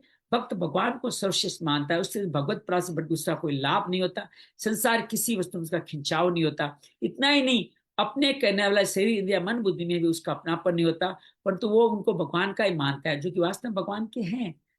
अपरा प्रकृति तो भगवान की है, अतः उसको शरीर निर्वाह की चिंता नहीं होती। किस बात की अपेक्षा करे, वो किससे कोई अपेक्षा नहीं। कहते हैं एक्सपेक्टेशन रिड्यूसेस जॉय। जब आप किसी अपेक्षा रखते हैं गुरुदेव जी, तो आपके अंदर से आनंद कम हो जाता है। आपने बच्चे से अपेक्षा करी 100% लाएगा, वो फिर 98 भी लाते हैं तो आपको बुरा लगता है। पर आपने कोई अपेक्षा नहीं करी तो 95 भी आपको बड़े लगने लग जाएंगे। तो आप जब उम्मीद रखते हैं तो आनंद कम होता है। तो वो किस बात की उपेक्षा करे। भक्त पर कितनी बड़ी आपत्ति हो जाए, या आपत्ति ज्ञान रहने पर उसकी स्थिति तो प्रतिकूल प्रभाव नहीं होता। वैसे आपत्ति आती नहीं है भक्त में, लेकिन प्रतिकूल प्रभाव नहीं था। भयंकर भयंकर बसने भगवान की लीला का अनुभव करके मस्त रहता है, इसलिए किसी प्रकार अनुकूलता की कामना भी नहीं करता। नाशवान पदार्थ तो रहते नहीं, उसका वियोग अवश्यंभावी है। अविनाश परमात्मा से कभी विवेक होता नहीं। इस वास्तव तो जानने कारण भक्त में स्वाभाविक नाशवान पदार्थों की इच्छा पैदा होती है। तो अनपेक्ष उदासीन बड़ा सुंदर शब्द है। ये बात खास देने की, केवल इच्छा करने से शरीर निवारक पदार्थ मिलते हो, ये बड़ी बहुत सुंदर बात है। मुझे 3 बार पढ़ाया तब मुझे समझ में आया, केवल इच्छा करने से शरीर निवारक पदार्थ मिलते हो, इच्छा करने से नहीं मिलते हो, ऐसा कोई नियम नहीं। का आपने इच्छा करी मुझे इतने साधन मिल जाए, ये अच्छा मकान अच्छा मोबाइल मिल जाए तो मिलते हो, ऐसी बात नहीं है। और इच्छा न करने से न मिलते हो, ऐसा भी कोई नियम नहीं है। अर्थात शरीर निर्वाह की आवश्यक सामग्री आपको स्वतः प्राप्त होती है, क्योंकि जीवन मात्र के इस शरीर निर्वाह की असामग्रिक प्रबंध भगवान स्वयं करते हैं। क्या कहा था? ब्रह्मा ने आपकी रचना करी और आपको आवश्यक साधन जीने के लिए दिए जाएंगे। तो भगवान हमारे शरीर निर्वाह का अपने आप व्यवस्था करता है। इच्छा करने से तो आवश्यक वस्तुओं की प्राप्ति में बाधा आती है। अर्थात भगवान आपको ये देना चाहते हैं और आप ये मांग रहे हैं, तो दोनों में क्लेश हो गया। भगवान क्या भाई ये ऑर्डर तो इसका है नहीं, वापस ले जाता हूँ, और आपका ऑर्डर आपको कब मिलेगा मुझे नहीं पता। तो अगर मनुष्य किसी तो अपने अत्यंत आवश्यक समझ के वस्तु कैसे मिले, कहाँ मिले, कब मिले, ऐसी प्रबल इच्छा अपने अंतःकरण पकड़े रखता है, तो उसकी इस इच्छा का विस्तार नहीं हो पाता। अर्थात वो स्वयं तक ही रह जाता है, वस्तु कैसे मिले क्या मिले। आपकी इच्छा कौन पूरी करेगा? अन्य लोग। मैं कई बार देखता हूँ कि मेरे में ये खाने की इच्छा हुई, थोड़ी देर बाद में बोलता नहीं, कुछ कहता नहीं, श्रीमती वही भोजन लेके आ जाती। ये क्या हुआ? आपने जो इच्छा की, ये देख गुरुदेव जी यस कर रहे हैं, वो इच्छा अपना विस्तारित होती रहती है। और आप अगर ये कहते हो कि मैं कहते हैं तो मुझे ये चाहिए ये चाहिए चाहिए, तो फिर इच्छा का विस्तार नहीं होता। अर्थात इच्छा दूसरे लोगों अंतःकरण तक नहीं पहुंच पाती। आपका अंतःकरण की इच्छा दूसरे अंतःकरण तक पहुंचती है, क्योंकि दोनों अंदर एक ही ईश्वर है। जब आप मुख से बोल के बार बार दोहराते हो तो इच्छा दूसरे तक नहीं पहुंचती। दूसरे अंतःकरण में उसके लिए प्रेरणा इच्छा भी नहीं होती। प्राय देखा जाता है, लेने की प्रबल इच्छा रखने वाले चोर को कोई देना नहीं चाहता। आप बार बार कहोगे प्रेम मांगते हो, भोजन मांगते हो, ये मांगते हो, फिर नहीं नहीं आज तो नहीं बनने वाला जी, आज ये नहीं बन सकता, आज मेरे पास सामग्री नहीं है, आज मेरे पास समय नहीं है, आज मुझे जल्दी पार्टी में जाना है, मैं नहीं बना सकती। आपकी इच्छा, उन्होंने कहा नहीं बन सकती। देख आपने अंत आज सुबह सुबह गर्मी के समय में अगर सर्दी में हलवा मिल जाता तो कितना अच्छा था, थोड़ी देर बाद वो हलवा आपके सामने आ जाता है। तो जो आदमी जो इच्छा रखता है, लेना चाहता है, चोर कहलाता है, उसको कोई देना नहीं चाहता। किस तो इच्छा नहीं रखता, विरत त्यागी हो, बालक हो, उनके आसक्त अनुभव अपने आप दूसरों को होता है, दूसरे उनके शरीर निर्वाह का अपने आप प्रसन्नता प्रबंध करते हैं। इससे क्या सिद्ध हुआ? इच्छा न करने से जीवन निर्वाह की आवश्यक वस्तुएं बिना मांगे स्वतः ही मिलती है। अतः वस्तुओं की इच्छा करना केवल मूर्खता है और कारण दुख पाना है। सिद्ध भक्त तो अपने कहे जाने वाले शरीर की भी अपेक्षा नहीं होती, सर्वथा निरपेक्ष होता है। किसी किसी भक्त को तो इसकी भी अपेक्षा नहीं होती कि भगवान दर्शन दे, ये भी नहीं चाहते। सब में भगवान दर्शन कर्ज हो रहा है, भगवान दर्शन दे तो आनंद, न दे तो आनंद। वह तो सदा भगवान की प्रसन्नता और कृपा को देखकर मस्त रहता है। ऐसे निरपेक्ष भक्त के पीछे भगवान भी घुमा करते हैं। भगवान स्वयं श्रीमद् भागवत में कहते हैं, जो निरपेक्ष, किसी की अपेक्षा नहीं रखता, निरंतर मेरा मनन करता है, शांत द्वेष से सबके प्रति समभाव रखने वाले महात्मा के पीछे पीछे मैं सदा ये सोचकर घूमता हूं कि चरण रस मेरे ऊपर पड़ जाए और मैं पवित्र हो जाऊं। कितनी अद्भुत बात है। भगवान की उसकी चरण रस की ललायत रहते हैं। किसी वस्तु इच्छा लेकर भगवान की भक्ति करने वाला मनुष्य उस इच्छा वस्तु का ही भगत होता है, क्योंकि उस वस्तु के लिए भगवान की भक्ति करता है, न कि भगवान के लिए भक्ति करता है। तो भगवान की उदारता देखिए कि जो अर्थ भी तो भगवान का भक्त था, अर्थात ही जो आपने अपने आप को भगवान से कोई भरोसा नहीं, भगवान पर भरोसा रख के भजन करता है, भगवान उत्तम भक्त ध्रुव की तरह इच्छा पूरी करके उसको निष्प्रय बना देते। अगर मांगे किससे? मांगे एक राम जी से, उनसे मांगेंगे तो भगवान परवाह नहीं करेंगे, आपकी इच्छा पूरी कर देंगे। शुचि, शरीर में अहंता ममता नहीं रहती है, मैं और मेरापन नहीं रहता है, अत्यंत पवित्र हो जाता है। अंतःकरण राग द्वेष साव शोक काम क्रोध विकार करने से अंतक न रहने से अंतःकरण पवित्र होता है। बाहर भीतर से अत्यंत पवित्र। भक्त के दर्शन स्पर्श वार्तालाप चिंतन से दूसरे लोग भी पवित्र हो जाते हैं। तीर्थ सब लोगों को पवित्र करते हैं। ऐसे भक्त तीर्थों को भी तीर्थत्व प्रदान करते हैं। मतलब ये ऐसे भक्त तीर्थ में जाए ना तो वो तीर्थ और महान हो जाता है। वो ये भक्त किसी के घर में जाए तो उस घर को तीर्थ बना देते हैं, उनके चरण स्पर्श से पवित्र हो जाते हैं। ऐसे भक्तों के मन में अहंकार नहीं होता। ऐसे वक्त अपने हृदय विराजित पवित्राणाम पवित्र भगवान के प्रवाह से तीर्थों को भी महातीर्थ बनाते विचरण करते हैं।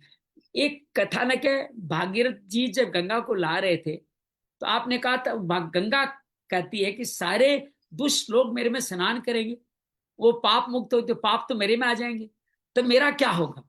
तो भागीरथ जी बड़ी सुंदर कहती है कि माता हाँ ठीक है, आप पाप मुक्त करोगे, सब आप में पाप छोड़ के जाएंगे, लेकिन वहां सिद्ध योगी साधक सन्यासी भक्त भी तो स्नान करेंगे, वो आपके उन समस्त पापों को अपने पुण्य से नष्ट कर देंगे। कितनी सुंदर बात है कि भक्त के पाप तो गंगा छोड़ेगी। हम भी सवाल पूछते हैं, इतने सारे पापियों को उद्धार करते, क्या गंगा मैली होगी क्या? यहाँ जवाब हुआ है, गंगा मैली नहीं होती। क्यों नहीं होती? उसमें सिद्ध भक्त साधु सन्यासी भक्त भी स्नान करते हैं, इसलिए भगवान कहते हैं उनके शब्द में भगवान निवास करते थे। कभी आप अपवित्र नहीं होगा, चिंता नहीं करें। दक्ष है, जिसे करने योग्य काम कर लिया है वही दक्ष है। मानव जिनका उद्देश्य भगवत प्राप्ति है, जिससे दक्षता क्या है? कोई मोबाइल चलाना सीखना, सॉफ्टवेयर सिखाना सीखना, कोई वाहन चलाना सीखना, बिजनेस करना सीखना, लोगों के दिल जीतना, ये दक्षता नहीं। दक्षता क्या है? भगवान को पाना जिसके लिए मनुष्य स्वरूप मिला है, जिसने इस शरीर में भगवान को प्राप्त कर लिया, वही दक्ष अर्थात चतुर है। भगवान भी यही कहते हैं, विवेकियों को विवेक और चतुरों की चतुराई की प्रकाश इसी में है। इस विनाशी असत्य शरीर के द्वारा मुझ अविनाशी सत्य तत्व को प्राप्त कर ले। ये शरीर असत्य है, भगवान सत्य है। ये शरीर विनाशी है, अविनाशी को भगवान है। इसको पाले, मतलब बिना कुछ रुपए दिए सब कुछ पाले, वही तो दक्ष चतुर कहलाएगा। तो भगवान इस तरह से बार बार संसारिक चतुरता वास्तव में दक्षता नहीं है। आपने चतुरता लगा किसी को बेवकूफ बना दिया, 1 रुपए की चीज 2 रुपए में बेच दी, इससे संसार मिलेगा और फंस जाओगे। भगवान को पाना है, दक्षता यही है कि आप इस भगवान को पाले, यही दक्षता है। अंतःकरण में जड़ पदार्थों का ऐसे पाने से उदादर बढ़ेगा, जो मनुष्य पतन का कारण होगा। सिद्ध भक्त में भी व्यवहारिक दक्षता होती है, परंतु व्यवहारिक दक्षता को परमार्थिक स्थिति कसौटी मानना, उस तो सिद्ध भक्त का अपमान करना है। दक्षता है, काम करता है, समय पे ध्यान करता है, लेकिन परमार्थिक नहीं है वो। परमार्थिक दक्षता है उसकी, आर्थिक नहीं है। उदासीन शब्द का क्या अर्थ है? उदासीन, ऊपर बैठा हुआ, तटस्थ पक्षपात से रहित। ये आपने जो मैत्रीकर्ण मुदित उपेक्षा पढ़ा था, उसी में ही उपेक्षा शब्द आगे अनपेक्षा है, यहाँ उदासीन सबसे वही बात है।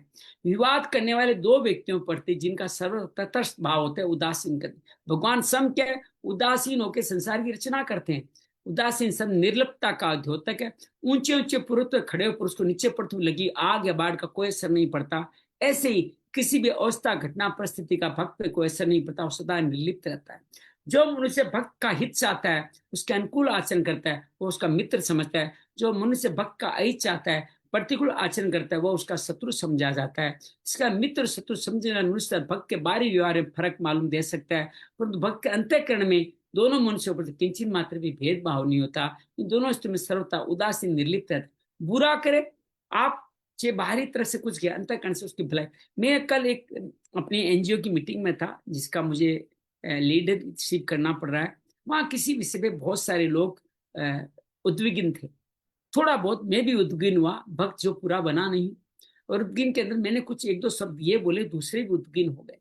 लेकिन आज सुबह जब मैं साधना करा था, उन सब से मैंने मन ही मन क्षमा याचना करी कि मेरे से जो उद्विग्न हुए हैं, ये भगवान मेरे इस भक्ति को बढ़ाओ, कि मैं, मेरे कारण कोई उद्विग्न न हो, उनके कारण मैं उद्विग्न न हो। तो ये बड़ा सुंदर मंत्र है। कोई भी घटना आपको उद्विग्न न कर पाए, भगवान ऐसी सामर्थ्य प्रदान करे। यही उदासीनता है। जब उद्विग्न नहीं होते हो तो उदासीन होते हो, अपनी स्वतंत्र सत्ता भक्त के अंतःकरण में नहीं रहती, संपूर्ण संसार को परमात्मा का मानता है, उसका व्यवहार पक्षपात से रहित होता है। गत व्यथ है, कुछ मिले या न मिले, कुछ भी आए या चला जाए, जिसके दुख चिंता शोक हलचल नहीं होती, उसी भक्त को गत व्यथा कहा गया। या व्यथा शब्द देकर दुख का वाचक नहीं है। अनुकूलता की प्राप्ति, चित्त की प्रसन्नता, प्रतिकूलता खिन्नता की जो हलचल होती है, वह भी व्यथा ही है। अतः अनुकूलता प्रतिकूलता से अंतःकरण होने राग द्वेष हर्ष शोक आदि विकारों के सर्वथा भाव को यहाँ गत व्यथा पद से कहा गया। सर्वारंभ परित्यागी, अरे काम भी आरंभ नहीं करना है क्या? क्या कौन सा काम नहीं करना है? भोग और संग्रह के उद्देश्य से नए नए कर्म करने को आरंभ कहते हैं। सुख भोग के उद्देश्य से घर में नई नई चीजें इकट्ठी करना, वस्त्र खरीदना, रुपये बढ़ाने के उद्देश्य से नई नई दुकानें खोलना, नया व्यापार शुरू करना, भक्त और भोग संग्रह के लिए किए जाने वाले मात्र कर्मों का सर्वथा त्यागी होता है। अनारंभ अनिकेत अमानी अनग अरोस दक्ष विज्ञानी, अर्थात जिसका उद्देश्य संसार का जो वर्ण आश्रम विद्या बुद्धि योग्यता पद अधिकार आदि अपने विशेषता देखता है, वो भक्त नहीं होता। भक्त भगवान निष्ठ होता है। उसको केवल शरीर इंद्रिया मन बुद्धि क्रिया फल सभी भगवान को अर्पित होता है। वास्तव में शरीर आदि के मालिक भगवान ही है। प्रकृति और प्रकृति कार्य मात्र भगवान का है। अतः भक्त एक भगवान सिवा किसी को अपना नहीं मानता, वो अपने लिए कभी कुछ कर्म नहीं करता, तो फिर व्यथा किस बात की? उसके द्वारा होने वाले मात्र कर्म भगवान की प्रसन्नता के लिए होते हैं। धन संपत्ति सुख आराम मान बढ़ाई आदि द्वारा किए जो कर्म उसके द्वारा कभी होते ही नहीं।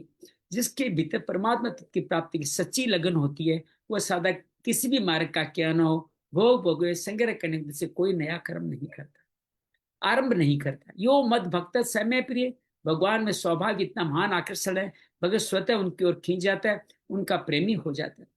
ज्ञान के द्वारा जिनकी चित्त जड़ ग्रंथि कट जाती है, अर्थात शरीर से रिश्ता टूट जाता है, ऐसे आत्माराम, उनको आत्माराम उन्हीं को कहते हैं। ऐसे आत्मा मुनिगण भी भगवान की हेतु रहित निष्काम भक्ति किया करते हैं। भगवान गुण ऐसे हैं जो प्राणियों को अपनी ओर खींच लेते हैं। यहाँ प्रश्न उठता है, भगवान में इतना महान आकर्षण है, सभी मनुष्य भगवान की ओर क्यों नहीं खींच जाते, उसके प्रेमी क्यों नहीं बन जाते? वास्तव में देखा जाए जीव भगवान का ही अंश है। ममे वांसो जीव लोके, जीव भूत सनातन है। तो उसका भगवान की ओर स्वतः स्वाभाविक आकर्षण होता है। तो जो भगवान वास्तव में अपने हैं, उनको तो मनुष्य अपना माना नहीं। मन बुद्धि शरीर इंद्रिया कुटुंब आदि जो अपने नहीं, उनको अपना मान लिया। भगवान अपने उनको नहीं मानता, वो परा प्रकृति रूप में है। हम किसको मानते? ये मेरा पुत्र, ये मेरी संतान, ये मेरी पत्नी, ये मेरा दादा, ये मेरा माता, उनको अपना मान लिया। इसलिए वो शरीर निर्वाह सुख की कामना से संसारिक भोगों की ओर आकृष्ट हो गया और अपने अंश रूपी भगवान से विमुख हो गया। फिर उसकी दूरी वास्तविक, फिर भी दूरी वास्तविक नहीं मानी जानी चाहिए। कारण कि नाशवान भोगों की तरफ आकर्षण होने से उसके भगवान दूरी दिखाई तो देती है, वासना दूरी है नहीं, क्योंकि उन भोगों में तो सर्वव्यापी भगवान परिपूर्ण है।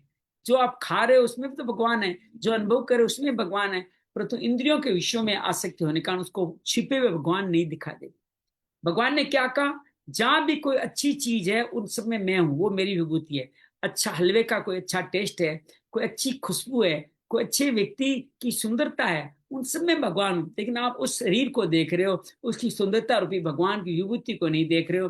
तो भगवान की अगर वो देखें तो आप उस सुंदर व्यक्ति में, कोई व्यक्ति, जैसे मैंने अर्जुन का उदाहरण दिया, अप्सरा उर्वशी में भगवान देख ली और उसको भगवान दिखने लगे। ऐसे अनन्य प्रेमी को भगवान मद भक्त कहते हैं। जिस भक्त का भगवान अनन्य प्रेम है वो भगवान को प्रिय होता है। परिशिष्ट का भाव या अनपेक्षा है, अमुक वस्तु आदि नहीं हो तो काम कैसे चलेगा, ये अपेक्षा भक्त में नहीं होती। सब कुछ भगवान ही है, फिर किसकी अपेक्षा है। नारायण सूची, भक्त का दर्शन स्पर्श भाषण दूसरों शुद्ध करने वाला होता है। आप जहां भी जाएं, आपका हवाई भी आपके पास से होकर निकले ना, वो हवा भी लोगों को लगे, अरे वाह क्या सुंदर हवा आई है, कितना सुंदर अनुभव हो रहा है। वो क्यों हो रहा है, कि भक्त उसके अंदर से गुजरा है। ऐसे शुद्धि ज्ञान योगी महापुरुष होते हैं। भक्त में सूर्य सब की हित ऐसा मित्र करुण एवं विशेष रूप से उससे विशेष शुद्धि होती है। जब आप मित्र करुण रखते हैं तो आप शुद्ध हो जाते हैं। दक्ष है, भक्त ने करने योग्य काम कर लिया, अर्थात कृत कृत्य ज्ञात ज्ञाते हुए प्राप्त को पा गया, इसलिए वह दक्ष है। प्राप्त रहते ज्ञात ज्ञाते हुए क्या है, भगवान है, वो पाना ही चतुरता है। सर्वारंभ परित्यागी, ये 14वें अध्याय के 25 श्लोक में गुणातीत महापुरुष के लिए भी यही आया, सर्वारंभ परित्यागी गुणातीत स उच्यते।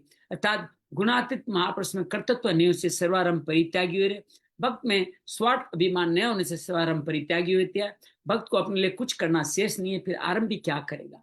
इसके द्वारा आरंभ तो हो सकता है पर उसमें कोई लगाव आसक्ति प्रयोजन आग्रह नहीं रहता। आरंभ हो जाए तो ठीक, न हो तो ठीक, दोनों में सम रहता है। इस तरह से भगवान के 6 + 6 12 हमने कर लिए, पहले हमने 12 कर लिए, 24 हो गए हमारे।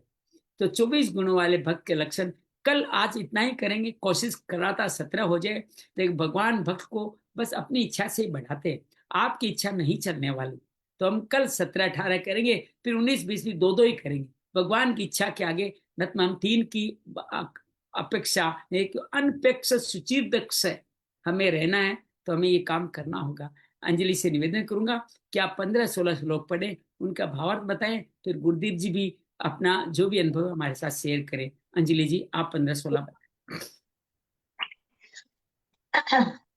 यस्मान्नो द्विजते लोको लोकान्नो द्विजते च यः हर्षामर्भयोद्वेगैर्मुक्तो यः स च मे प्रियः अनपेक्षः शुचिर्दक्ष उदासीनो गतव्यथाः सर्वारंभ परित्यागी यो मद्भक्तः स मे प्रियः। जय श्री कृष्ण। क्या क्या 12 लक्षण बताए भगवान ने यहाँ। तो ये 13वें श्लोक से भगवान ना अपने भक्तों के क्या लक्षण, जो भक्त भगवान को प्रिय हैं उनके कैसे लक्षण होते हैं वो उन्होंने बताना शुरू किया 13वें श्लोक से। अभी इसमें 15वें श्लोक में भगवान कहते हैं कि जो मनुष्य किसी भी प्रकार से उद्विग्न नहीं होता, चाहे वो किसी भी परिस्थिति में, कैसी भी परिस्थिति आए उसमें ना वो विचलित नहीं होता, तो और जो ना सम रहता है, चाहे वो सुख हो दुख हो हर्ष हो, ईर्ष्या से दूर, ईर्ष्या भी ना हो किसी से, और भय से दूर हो, ऐसे भक्त मुझे प्रिय हैं। आगे वो कहते हैं कि जो अंदर बाहर से पूरी तरह से शुद्ध हो और कोई उसमें ना वो पक्षपात से रहित हो, मतलब मीन्स वो न्यूट्रल रहे, हर अवस्था में न्यूट्रल उसका ना अवस्था रहे, और दुखों से छूटा, सुख दुख से सर्व मीन्स दुखों से छूटा हुआ है, परित्याग किया हुआ है, ऐसा भक्त जो है वो मुझे प्रिय होता है। चलिए गुरुदेव जी 12 बताइए, कौन से 12 थे इसमें? 12 लक्षण बताइए भक्त के।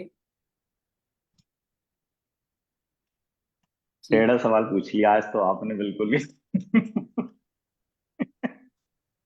अभी तो समय लगेगा प्रभु, ये तो मैं ये देख रहा हूँ कि गीता परिवार ने यहीं से शुरुआत करी है, और ये तो एक जो श्लोक है उसके इतना बड़ा बाइफरकेट कर रखा है ये स्वामी जी ने। बड़ी कमाल की बात है, इसको तो प्रभु अभी थोड़ा सा समय लगने वाला है मेरे को। ये एक एक करके 12 शब्द को मैं करने का साधारण तरीका बताता हूँ। जी। पहले में 3 तो उद्विग्न है, 3 शब्द उद्विग्न है। पहला उद्विग्न का मतलब है आपसे कोई उद्विग्न न हो, ऐसा कोई कार्य नहीं करो जिसकी कोई उत्तेजना बढ़ जाए किसी के अंदर। दूसरा दूसरा कुछ भी करे आप उद्विग्न न हो। तीसरा, कोई अन्य घटना जिसमें कोई प्राणी नहीं है, कोई चोरी बाढ़ कोई ऐसे आतंकवादी घटना कुछ भी ऐसी घटने की उससे भी आप उद्विग्न नहीं हो, अर्थात पार्टी हिले नहीं, कुछ भी हो जाए। तो 3 तो उद्विग्न हो गए, समझ में आ गया। चौथा हरस एमरस, इन दो को एक साथ याद कीजिए। हरस मतलब किसी भी समदर्शी किसी भी चीज है उसमें हर्ष नहीं होता, और एमरस का मतलब है ईर्ष्या, किसी ईर्ष्या नहीं होती। और छठा तो बहुत आसान है, भयर उद्वेगे, उद्वेग तुम पहले कर सकती, अंतिम है भय, किसी भी चीज से भयभीत नहीं होता। मिल गया तो नहीं मिल गया तो ठीक, कभी निवेश को भी शामिल करके मौत के भय से भी उसको मुक्त बताया गया। समझ में आ गया। 3 उद्विग्न हो गए, हरस एमरस और भय हो गए, है यहाँ पे पूरे हो गए। अगले में क्या है? अगले में भगवान कहते अनपेक्ष सुचिर दक्ष, इसमें 3 आ गए। अनपेक्ष का मतलब अपेक्षा रहित, सूची में जैसे अंजलि में बताया अंदर बाहर से पवित्र। दक्ष का मतलब चतुर, चतुर का मतलब ये नहीं है जो चतुर 3 इडियट में था, ए चतुर चतुर चतुर, वो चतुर नहीं। यहाँ चतुरता ये भगवान को पाले वो चतुर है, कोई साधन जुटा ले वो चतुर नहीं है, किसी को बेवकूफ बना के पैसा हर ले वो चतुर नहीं है। चतुर वो है जो भगवान को पकड़, उसको दक्ष शब्द का दक्ष, जो सब तरह की चीजों को पाने में समर्थ हो। सबसे महत्वपूर्ण क्या? भगवान। तो अनपेक्षा सुचिर दक्ष 3 समझ में आ गए, अपेक्षा रहित, पवित्र बार से पवित्र और चतुर। फिर चौथा है उदासीन, और 5वां गत व्यथ है, जो एकदम उदासीन है, कोई भी घटना घट जाए किसी में इन्वॉल्व ही नहीं होता, कि सब भगवान यहाँ कहते हैं जो पाप करने वाले व्यक्ति है उनके प्रति उदासीन रहना आपके लिए सहज नहीं होता। ऐसे आजू बाजू कोई नया मोबाइल नई घड़ी लेके आए तो मन में इच्छा हो जाती है, आप उदासीन नहीं रह पाते। तो भगवान कहते हैं मैं भी उदासीन रहता हूँ, ये गुण तुझ में मुझसे है, तो तुम भी उदासीन रहो। अर्थात जो उदासीन है, किसी के प्रति कोई इच्छा द्वेग नहीं हो, इच्छा नहीं होती ये क्यों लाया किस लिए आया, या कोई घटना घट गई उसके प्रति किसी को दोषी नहीं ठहराता, वो उदासीन है। गत व्यथ है, जो व्यथा से रहित है। व्यथा दुख को कहते हैं, किसी भी तरह का दुख, बड़े से बड़ा दुख, अपने रिश्तेदारों के मरने का, रिश्तेदारों के बिगड़ने का, रिश्तेदार नाराज होने का, उनकी आर्थिक स्थिति का, अपनी आर्थिक स्थिति का, अपने बिगड़ने का, किसी भी तरह की कोई व्यथा होती नहीं। कुछ भी हो जाए व्यथा रहित है, वो गत व्यथा कहलाता है। तो 5 हो गए, अनपेक्ष सुचिर दक्ष उदासीन गत व्यथा, 5 पहले लाइन में आ गए। दूसरे में सिर्फ एक है, वो है सर्वारंभ परित्यागी, अर्थात कोई भी कार्य आरंभ करना है ही नहीं उसके लिए, सबको त्याग दिया है कि नया मकान लूं, नई घड़ी लूं, नए कपड़े लूं, नए तरह के ये साधन जुटाऊं, उसको परित्याग कर दिया। इसको सन्यासी पद से लिया जाना चाहिए। पहले बता दिया इच्छा नहीं करना अनपेक्ष है, क्योंकि आपकी इच्छाएं स्वतः ही लोगों को पहुंचेगी, आप तक पहुंचाएंगे। सन्यासी तो यही करता है, उसके पास अपने आप उसको प्रसाद देने वाला पहुंच जाए, जहां जाके खड़ा होता है लोग उनकी झोली में कुछ डाल देते हैं, नहीं डालता उसमें भी सन्यासी गुस्सा नहीं करता, उनके भी कल्याण का भाव जरूर लेके जाता है। जब कोई आपके घर कोई सन्यासी आता है आप कुछ नहीं देते हो और आपको गुस्सा करता है या पैसे आदि मांगता है, तो समझो वो सन्यासी नहीं है। इच्छा व्यक्त कर रहा है मतलब सन्यासी नहीं है। अनपेक्ष, बिना इच्छा रखने वाला होगा, बिना अपेक्षा रखने वाला होगा, वही सन्यासी होगा। सर्वारंभ परित्यागी होगा, वही सन्यासी होगा। जो मिल जाए उसी दिन भगवान का वही प्रसाद मानेगा, वही सन्यासी होगा। यो मद भक्त स में प्रिय, जो इन सब 6 भागों से जो लीन है वो भक्त मुझे बहुत प्रिय है। तो 2 बार हमने 6 को पढ़ा। उम्मीद है आपने अच्छी तरह से इन 12 भावों को समझ लिया होगा, जो भक्त के बहुत सुंदर लक्षण हैं। और ऐसे लक्षण 39 है, अभी हम तो 24 तक पहुंचे हैं। अगले श्लोक में 5 आएंगे, फिर एक एक करके फिर 6 आएंगे, ऐसे कि 39 पे पहुंचेंगे। 19वें श्लोक तक यही कार्य चलता रहता है।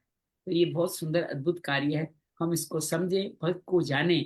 शायद ये नाम लीला रूप को ध्यान करेंगे, गुणों को ध्यान करेंगे, तो भगवान एक का दा, भगवान एक का दा, एक एक ओनली वन, ओनली वन। एक भक्त का लक्षण तो हमें भी डाल दो ना प्लीज, एक डाल दो, हम एक से ही खुश हो जाएंगे। हमें और ये इच्छा जरूर है, अनपेक्ष होते हुए भी ये इच्छा जरूर है, ये भगवान तेरा भक्त बन जाए। भक्त बनने की इच्छा जरूर रखें, इससे बाकी 11 आ जाएंगे तो भी चलेगा। एक इच्छा मन में जरूर रखें, अपेक्षा जरूर अपने आप से करें, मैं आपका भक्त हूँ, मैं आपका भक्त हूँ, सर्वश्रेष्ठ भक्त हूँ। धीरे धीरे भगवान के सारे गुण आपके तरफ आते चले जाएंगे। जब आपकी व्यापार व्यवसाय में गुडविल अच्छी होती है तो सब व्यक्ति आपको माल देते हैं और ग्राहक भी आपसे माल लेने आते हैं, क्योंकि आपकी गुडविल इतनी बढ़ जाती है। तो एक भक्त के बनने में एक भी भाव आ गया तो बाकी 11 12 38 भाव आपके अपने तरफ दौड़ते हुए आ जाएंगे। वो कहते हैं भैया हमारे लिए तो यही घर है, आजकल घर मिलते कहाँ हैं। तो ये भक्त मिल गया ना, अब हम सब इसी का श्रृंगार करते हैं, सब भाव इसमें स्थापित करते हैं। अर्थात एक भक्त का भाव बाकी सब भावों को आपकी तरफ लेके आएगा, क्योंकि आप भगवान के प्रिय जो बन जाएंगे। भगवान ने ऐसा नहीं कहा 38 करेंगे वो मत भक्त सैम्य प्रिय। आपने गौर किया हर श्लोक में, आप देखो मत भक्त सैम्य प्रिय क्यों कहा उन्होंने, क्योंकि इनमें से कोई भी श्लोक का कोई भी बात आप में आ गई वो भक्त मुझे प्रिय है। कोई भी बात आ गई तो ये मत सोचिएगा मेरे में 5 है, 7 है, 3 है, 2 है, 1। मैं तो कहता हूं एक भी है तो भी आप भगवान के भक्त। मैं कहूँ एक भी नहीं है लेकिन आपके मन में लक्ष्य है मैं भगवान का भक्त हूँ, तो बाकी सारे आपको स्पष्ट करते हुए आपकी तरफ आ ही जाए। उम्मीद आप भक्तों की इस कथा को पढ़ रहे होंगे, जान रहे होंगे जी। और प्रिया जी, कुछ लक्षण ना भगवान ने रिपीट भी किए हैं, जैसे सुख दुख में सम रहना, हर्ष हर्ष और ये हर्ष और मतलब राग द्वेष से दूर रहना, मतलब कुछ लक्षण उन्होंने रिपीट भी किए हैं अगले अगले कुछ आप श्लोकों कह में ना। सकते हैं, लेकिन संतों ने इसकी अलग अलग व्याख्या भी करी है। जैसे आप कैसे उद्गिन 3 बार दे दिया, लेकिन मैं भी ऐसा समझता 3 बार, लेकिन भक्त संत ने 3 व्याख्या कर दी उद्गिन की। एक जो आपसे उद्गिन हो, एक आपने, और दूसरी अन्य घटनाओं से आप उद्गिन हो। तो इस तरह अलग अलग संदर्भ संतों ने लिए हैं अपनी टीका के दौरान। आप इसको एक भी माने तो भी कोई तकलीफ नहीं है, और आप अलग अलग थोड़ा अंदाज से अलग अलग भी संतों ने इसको लिया है। सम दुख क्षमी अलग हो गया, गत व्यथा अलग हो गया। अब व्यथा में खाली व्यथा है, सुख नहीं है, वो है समभाव की तरफ, कि आप पे सुख दुख कोई भी हो आप समभाव रखते हैं क्या। तो दूसरा है गत व्यथा, कोई व्यथा से विचलित नहीं होते। व्यथा दुख से अलग भी व्यथा बहुत होती है, दुख से अलग भी व्यथा बहुत होती है जीवन में। मैं जीवन में भक्ति में तरक्की क्यों नहीं कर रहा हूं, मेरी साधना आगे क्यों नहीं बढ़ रही है, वो भी एक व्यथा है। वो सुख नहीं है, वो दुख नहीं है, लेकिन व्यथा फिर भी है। तो इन संतों का अलग अलग भाव से प्रयोग किया, लेकिन मैं फिर ये कहूंगा हमें शब्दों में नहीं फंसते। अगर आप दोनों को एक भी समझते हैं तो जरूर समझ ले। भगवान तो हर श्लोक में यो मत भक्त सैमे प्रिय, भक्ति माने सैमे प्रिय, भक्ति मान में प्रियो नर, मुक्तो सैचे में प्रिय, यो मत भक्त सैमे प्रिय, सब जगह कह दिया। तो कोई भी एक भाव को किसी भाव में आपने स्वीकार कर लिया तो भी आप मुक्त हो जाएंगे, इसमें कोई दो राय नहीं। लेकिन हर का अलग अलग मतलब भी है, लेकिन हम किसी को पकड़े तो भी हमारी मुक्ति हो जाएगी, इसमें कोई दो राय ना एक और चीज, आजकल ना मैं उद्धव गीता भी कर रही हूँ, नहीं। तो शाम को मेरी क्लास रहती है उद्धव गीता की, तो उसमें भी ना भगवान उद्धव जी को ये ही सारी बातें बता रहे हैं आपको पता है उद्धव जो गीता कौन से श्रीमद् भागवत के कौन से स्कंद में, आपको पता है क्या? नहीं। 11वें स्कंद में। 11 स्कंद में 11 स्कंद मुक्ति का मार्ग है। 12 हाँ हाँ 10 लक्षण बताए गए हैं, 11वां मुक्ति का है, 12वां आश्रय का है। तो 11वां जो मुक्ति का है ना, उसमें उद्धव को गीता कब सुना रहे हैं? जब भगवान ने बाण लग गया है और भगवान गोलोक धाम जाना चाहते हैं, और भगवान वहां पे उद्धव जो उनके बहुत प्रिय भक्त थे, बचपन में भी लोग कहते हैं उद्धव है ना भगवान के उतरे कपड़े पहना करते थे, वो खाना खाना भूल जाते थे, भगवान का भजन करते, ऐसे भक्त थे उद्धव। तो उन उद्धव को भगवान ने पहले तो उद्धव को गोपियों से संदेश दिया कि गोपियां भगवान को सब जगह दिखती, उद्धव ज्ञानी बना घूमता है। उद्धव ज्ञानी भक्त था, वो भक्त नहीं था, ज्ञानी भक्त था। भगवान ने उनको गीता सुना के कहा कि मुझे अकेले क्यों छोड़ जा रहे हो, मुझे भी तो गोलोक धाम ले जाओ। तो भगवान के नहीं, तुम मेरे भक्त नहीं हो, तुम ज्ञानी भक्त हो। मुक्ति तुम्हारी मुक्ति प्रवृत्ति से नहीं, निवृत्ति से होगी। तुम क्या करो, समस्त वहां पूरी श्रीमद् भागवत को गीता के संक्षेप पे सुनाते हैं, और वहां मैत्रेय मुनि भी होते हैं, और वो आगे कहते हैं कि उद्धव, तुम्हें आगे चल के मेरा भक्त विदुर मिलेगा, उस विदुर को तुम ये मेरी सारी बातें सुनाना, और उसको कहना मैत्रेय तुम्हें पूरी भागवत सुनाएंगे। और उद्धव को क्या कहते हैं, तुम बद्री का आश्रम चले जाओ, वहां जाके नर नारायण की उपासना करो, ध्यान के द्वारा साधना को प्राप्त करो, तो मुक्त हो जाओगे। तो भगवान किसको प्रवृत्ति से मुक्त करते हैं? अर्जुन को क्या प्रवृत्त करते हैं कि तुम युद्ध करो, ये प्रवृत्ति है। और उद्धव को क्या कहते हैं, निवृत्ति, तुम निवृत्त हो जाओ, ज्ञान योग में लग जाओ, तो तुम्हारी मुक्ति कर देता हो। पर्वत निवृत्ति दो। तो मुक्ति का जो अध्याय है श्रीमद् भागवत का, सबसे सुंदर स्कंद 11वां है। मैं आपसे अनुरोध करूंगा, आप ये जो अगर गीता सेवा ऐप डाउनलोड कर रखी है ना, अगर आपको पूरी उद्धव गीता को विस्तार से जानना है तो 11वें अध्याय के 11वें स्कंद के 12-13 अध्याय उनको पढ़े। उद्धव गीता आप जो पढ़ रहे हो ना अंजलि, वो और आपको बहुत बहुत अंदर से समझ में आ जाएगी। और उद्धव गीता आप संस्कृत में पढ़ रहे हैं तो मुझे ऐसा लगता है शायद 11वें स्कंद ही आप पढ़ रहे हैं, और उसका मतलब जी अच्छा लगेगा। हाँ हाँ, 11वां स्कंद है। 11 स्कंद है ना, उसमें पढ़े बहुत से, मैंने थोड़ा सा पढ़ा है। और इसमें महाराज जी बार बार 11वें स्कंद का ही उदाहरण दे रहे हैं। जो आप जो कर अभी मैंने श्लोक बोला वो 11वें स्कंद का ही था।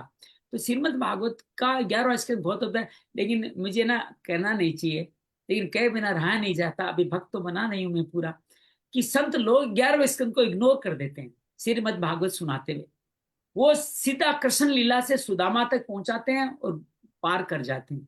ये जो मुक्ति का उद्धव गीता है, आप सिर्फ इतना बोलते हैं उद्धव जी को गीता का उपदेश दिया, ये दूसरे स्कंद में बोलते हैं और 11वें में बोलते हैं। लेकिन उद्धव ने क्या उपदेश दिया, कैसे दिया, वो सोचते हैं कि ये बहुत गहन हो जाएगा, ये भक्तों को कैसे समझ में आएगा। सच्चाई ये है कि कहने वाले वक्ता को खुद को अभी तक समझ में नहीं आया। जब वक्ता को सही तरह समझ में आ जाता है तो बड़े सहज भाव से भगवान की उपस्थिति उनमें मानते हुए उनको समर्पण कर देता है, और ज्ञान अपने आप डाउनलोड हो जाता है उनके अंदर। बहुत आपने सुंदर। सही से समझा तो डाउनलोड होने में कोई समस्या नहीं होती है। डाउनलोड में समस्या होती है तो उस इंस्ट्रूमेंट की समस्या नहीं है, आपके सिग्नल कैसे जा रहे हैं उसकी समस्या है। इस बात को समझना होगा। हम अक्सर इंस्ट्रूमेंट को प्रॉब्लम कहते हैं, मेरा इंस्ट्रूमेंट खराब है क्या, ये वीडियो क्यों नहीं चल रहा, अरे सिग्नल सही नहीं आ रहे। सिग्नल कौन दे रहा है, एक दूसरी इकाई दे रही है, वो सिग्नल गुरु दे रहा है, वो वक्ता दे रहा है। वहां से सिग्नल सही जा रहे हैं क्या, उसने अपनी अनपेक्ष शुचि दक्ष दक्ष है क्या, वो अंतर्बार से पवित्र है क्या, तो उसके संकेत सब तक पहुंचेंगे। ये इस भाव को समझे तो बड़ा आनंद आएगा। उद्धव गीता बहुत अद्भुत है, बहुत अद्भुत है। एक दिन किस दिन उद्धव गीता पे बातचीत, पूरे उद्धव गीता को पूरा 11वां स्कंद कभी लेके बैठेंगे। मुझे 12 स्कंद 10 स्कंद तो बहुत सुनते रहते हैं, उनमें कहानियां ज्यादा है, लेकिन ये 4 प्रसंग है श्रीमद् भागवत में। एक तो कपिल देवहूति व्याख्यान, कपिल अपनी माँ देवहूति को सांख्य योग बताते हैं, तो वो व्याख्यान बहुत अच्छा है। एक पुरंजनी का व्याख्यान है। एक जड़ भरत का रहुगण को भवाटवी का उपदेश है। चौथा ये उद्धव गीता। ये 4 भाव गीता में इतने गहरे पहुंचाने वाले श्रीमद् भागवत में कि गीता का सार वहां भी आपको दिखाई देगा। ऐसे और बहुत चीजें हैं, लेकिन 4 भाव विशेष तौर से अंकित है जो मैंने आपके सामने रखे। इन चारों भावों को अलग तरह से पढ़ना चाहिए, जानना चाहिए, तो बहुत अद्भुत काम हो जाता है। चलिए, ऐसे बोल दिया, इतना ज्यादा नहीं बोलना चाहिए था। प्रभु बोलते तो अच्छा लगता है, बिल्कुल अंदर ही सही उतर जाता है एकदम। आंख बंद करें। आइए इन भक्तों के गुणों में से किसी एक गुण भी भगवान मुझे हमें दे दे, इसकी प्रार्थना करते हैं। आराम से विराजित हो जाए। इस अपरा शरीर के प्रति भी सजग हो जाए। ये शरीर मेरा नहीं है, मैं शरीर का नहीं हूं।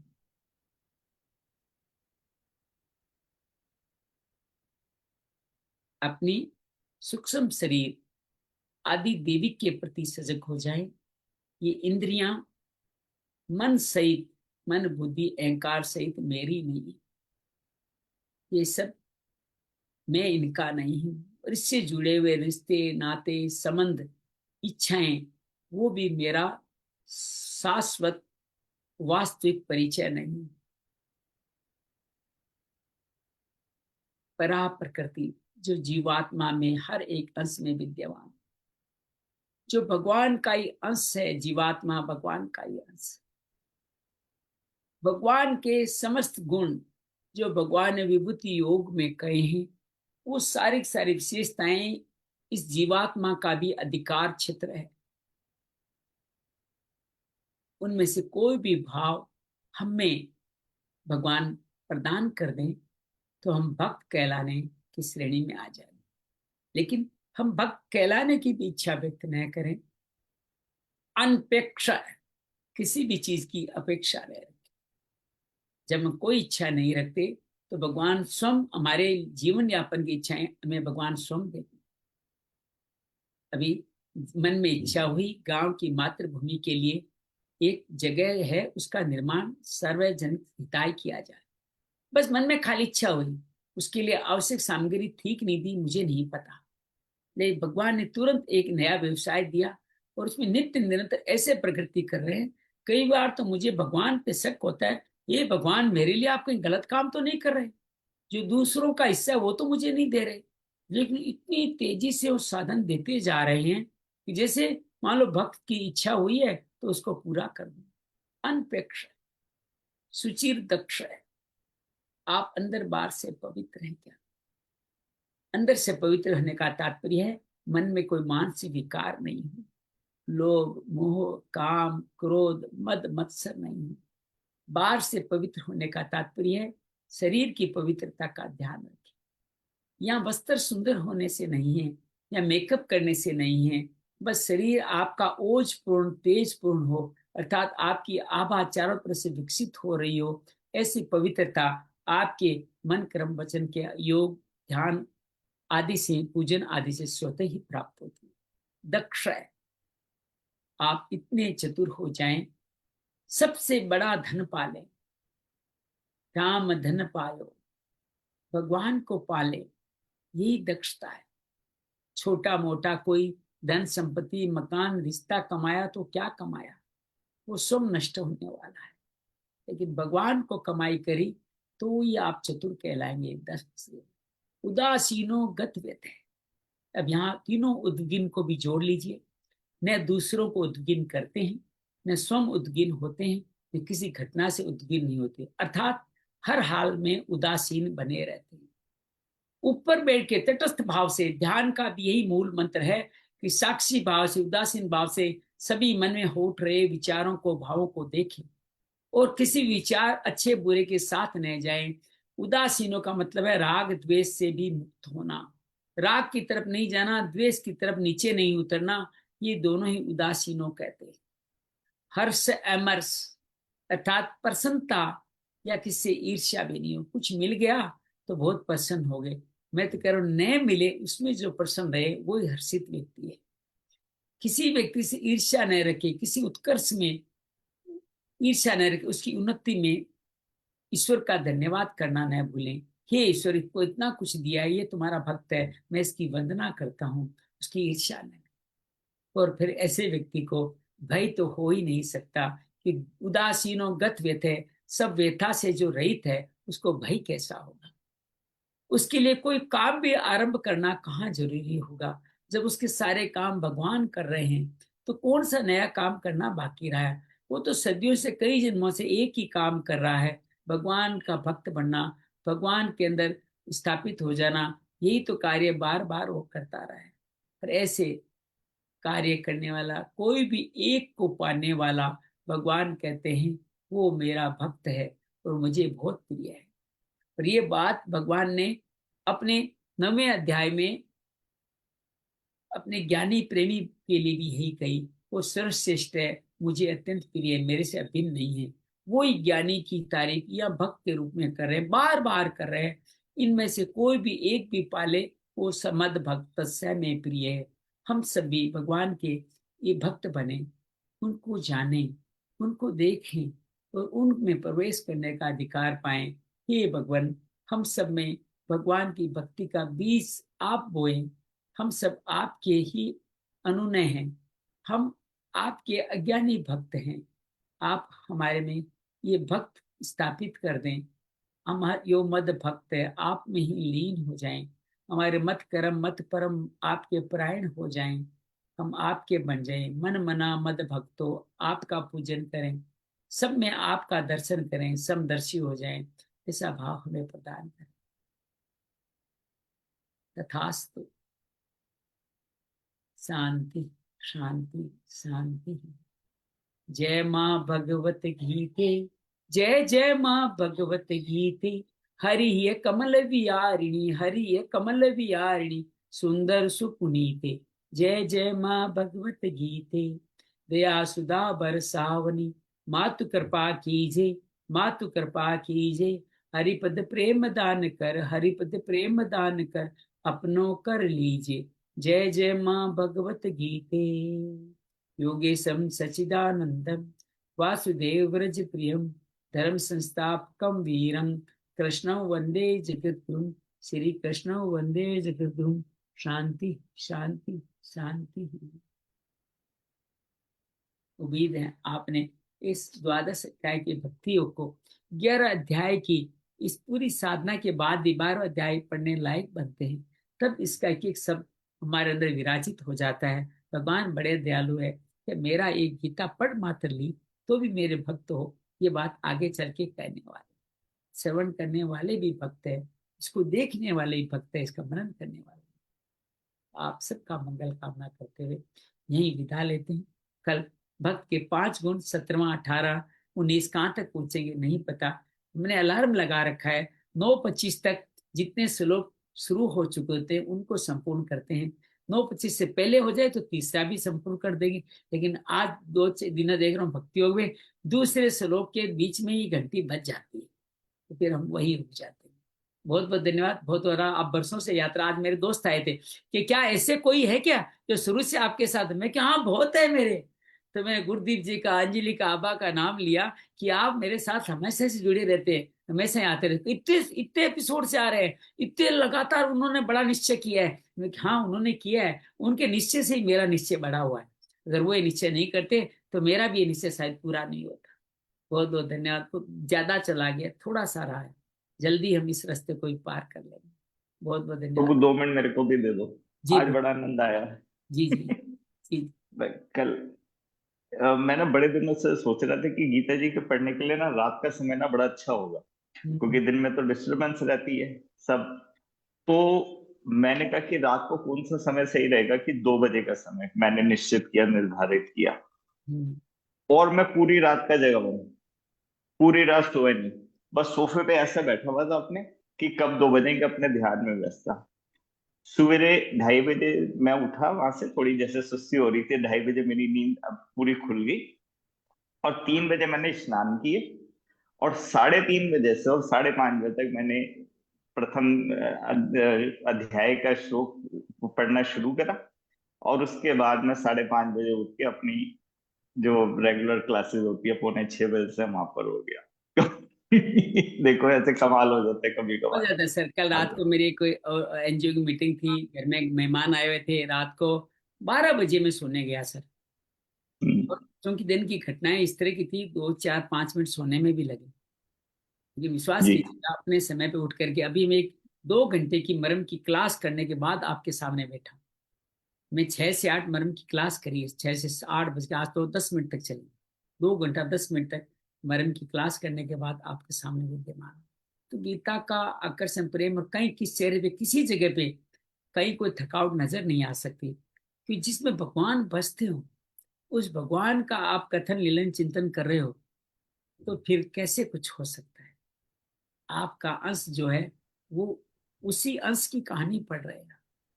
आपके अपने पुत्र की कहानी पढ़ते हुए, उसकी उपयोगिता, उसकी उपलब्धता पढ़ते हुए आपको जो आनंद मिलता है ना, वही भगवान की इन उपलब्धियों को पढ़ते हुए हमें आनंद मिलता है। और पता है आनंद क्यों मिलता है? भगवान एक शब्द का, कि आप जब भगवान का वियोग नहीं सहन कर सकते, भगवान की आपका वियोग सहन नहीं कर सकते, तो आपकी तरफ दौड़े चले आते। इस बात को हमेशा याद बहुत सुंदर, रखें। बहुत सुंदर, बहुत सुंदर। बस प्रभु ये यात्रा ऐसी ही चलती रहे, भगवान की कृपा बनी रहे, बस पूरा और तो क्या। करना ही है हमारे को। अब तो हाँ, बहुत चला गया, 12वां अध्याय आने के बाद तो ऐसा लगता है बस रास्ता अब नजदीक ही है, आ ही गया है। तो जितना 12वां अध्याय जितना विस्तृत है विवेचन के हिसाब से, और क्यों क्या संत विवेचन, लोग इसको बहुत आसानी से खटखट यादाश्त करके मुखार कंठस्थ करके आगे बढ़ जाते हैं, कंठस्थ। इसके सार में नहीं जाते। मैं कहता हूँ वो भी अच्छा, बहुत बुरा है। मैं गीता पढ़े, पढ़ाए और जीवन में उतारे, तो 12 तो अध्याय इम्पोर्टेंट। जीवन में उतारने वाला अध्याय। एक भी गुण उतर गया 39 में से तो कल्याण हो जाएगा। बहुत बहुत धन्यवाद। बहुत सुंदर, बहुत सुंदर। हरि बोल।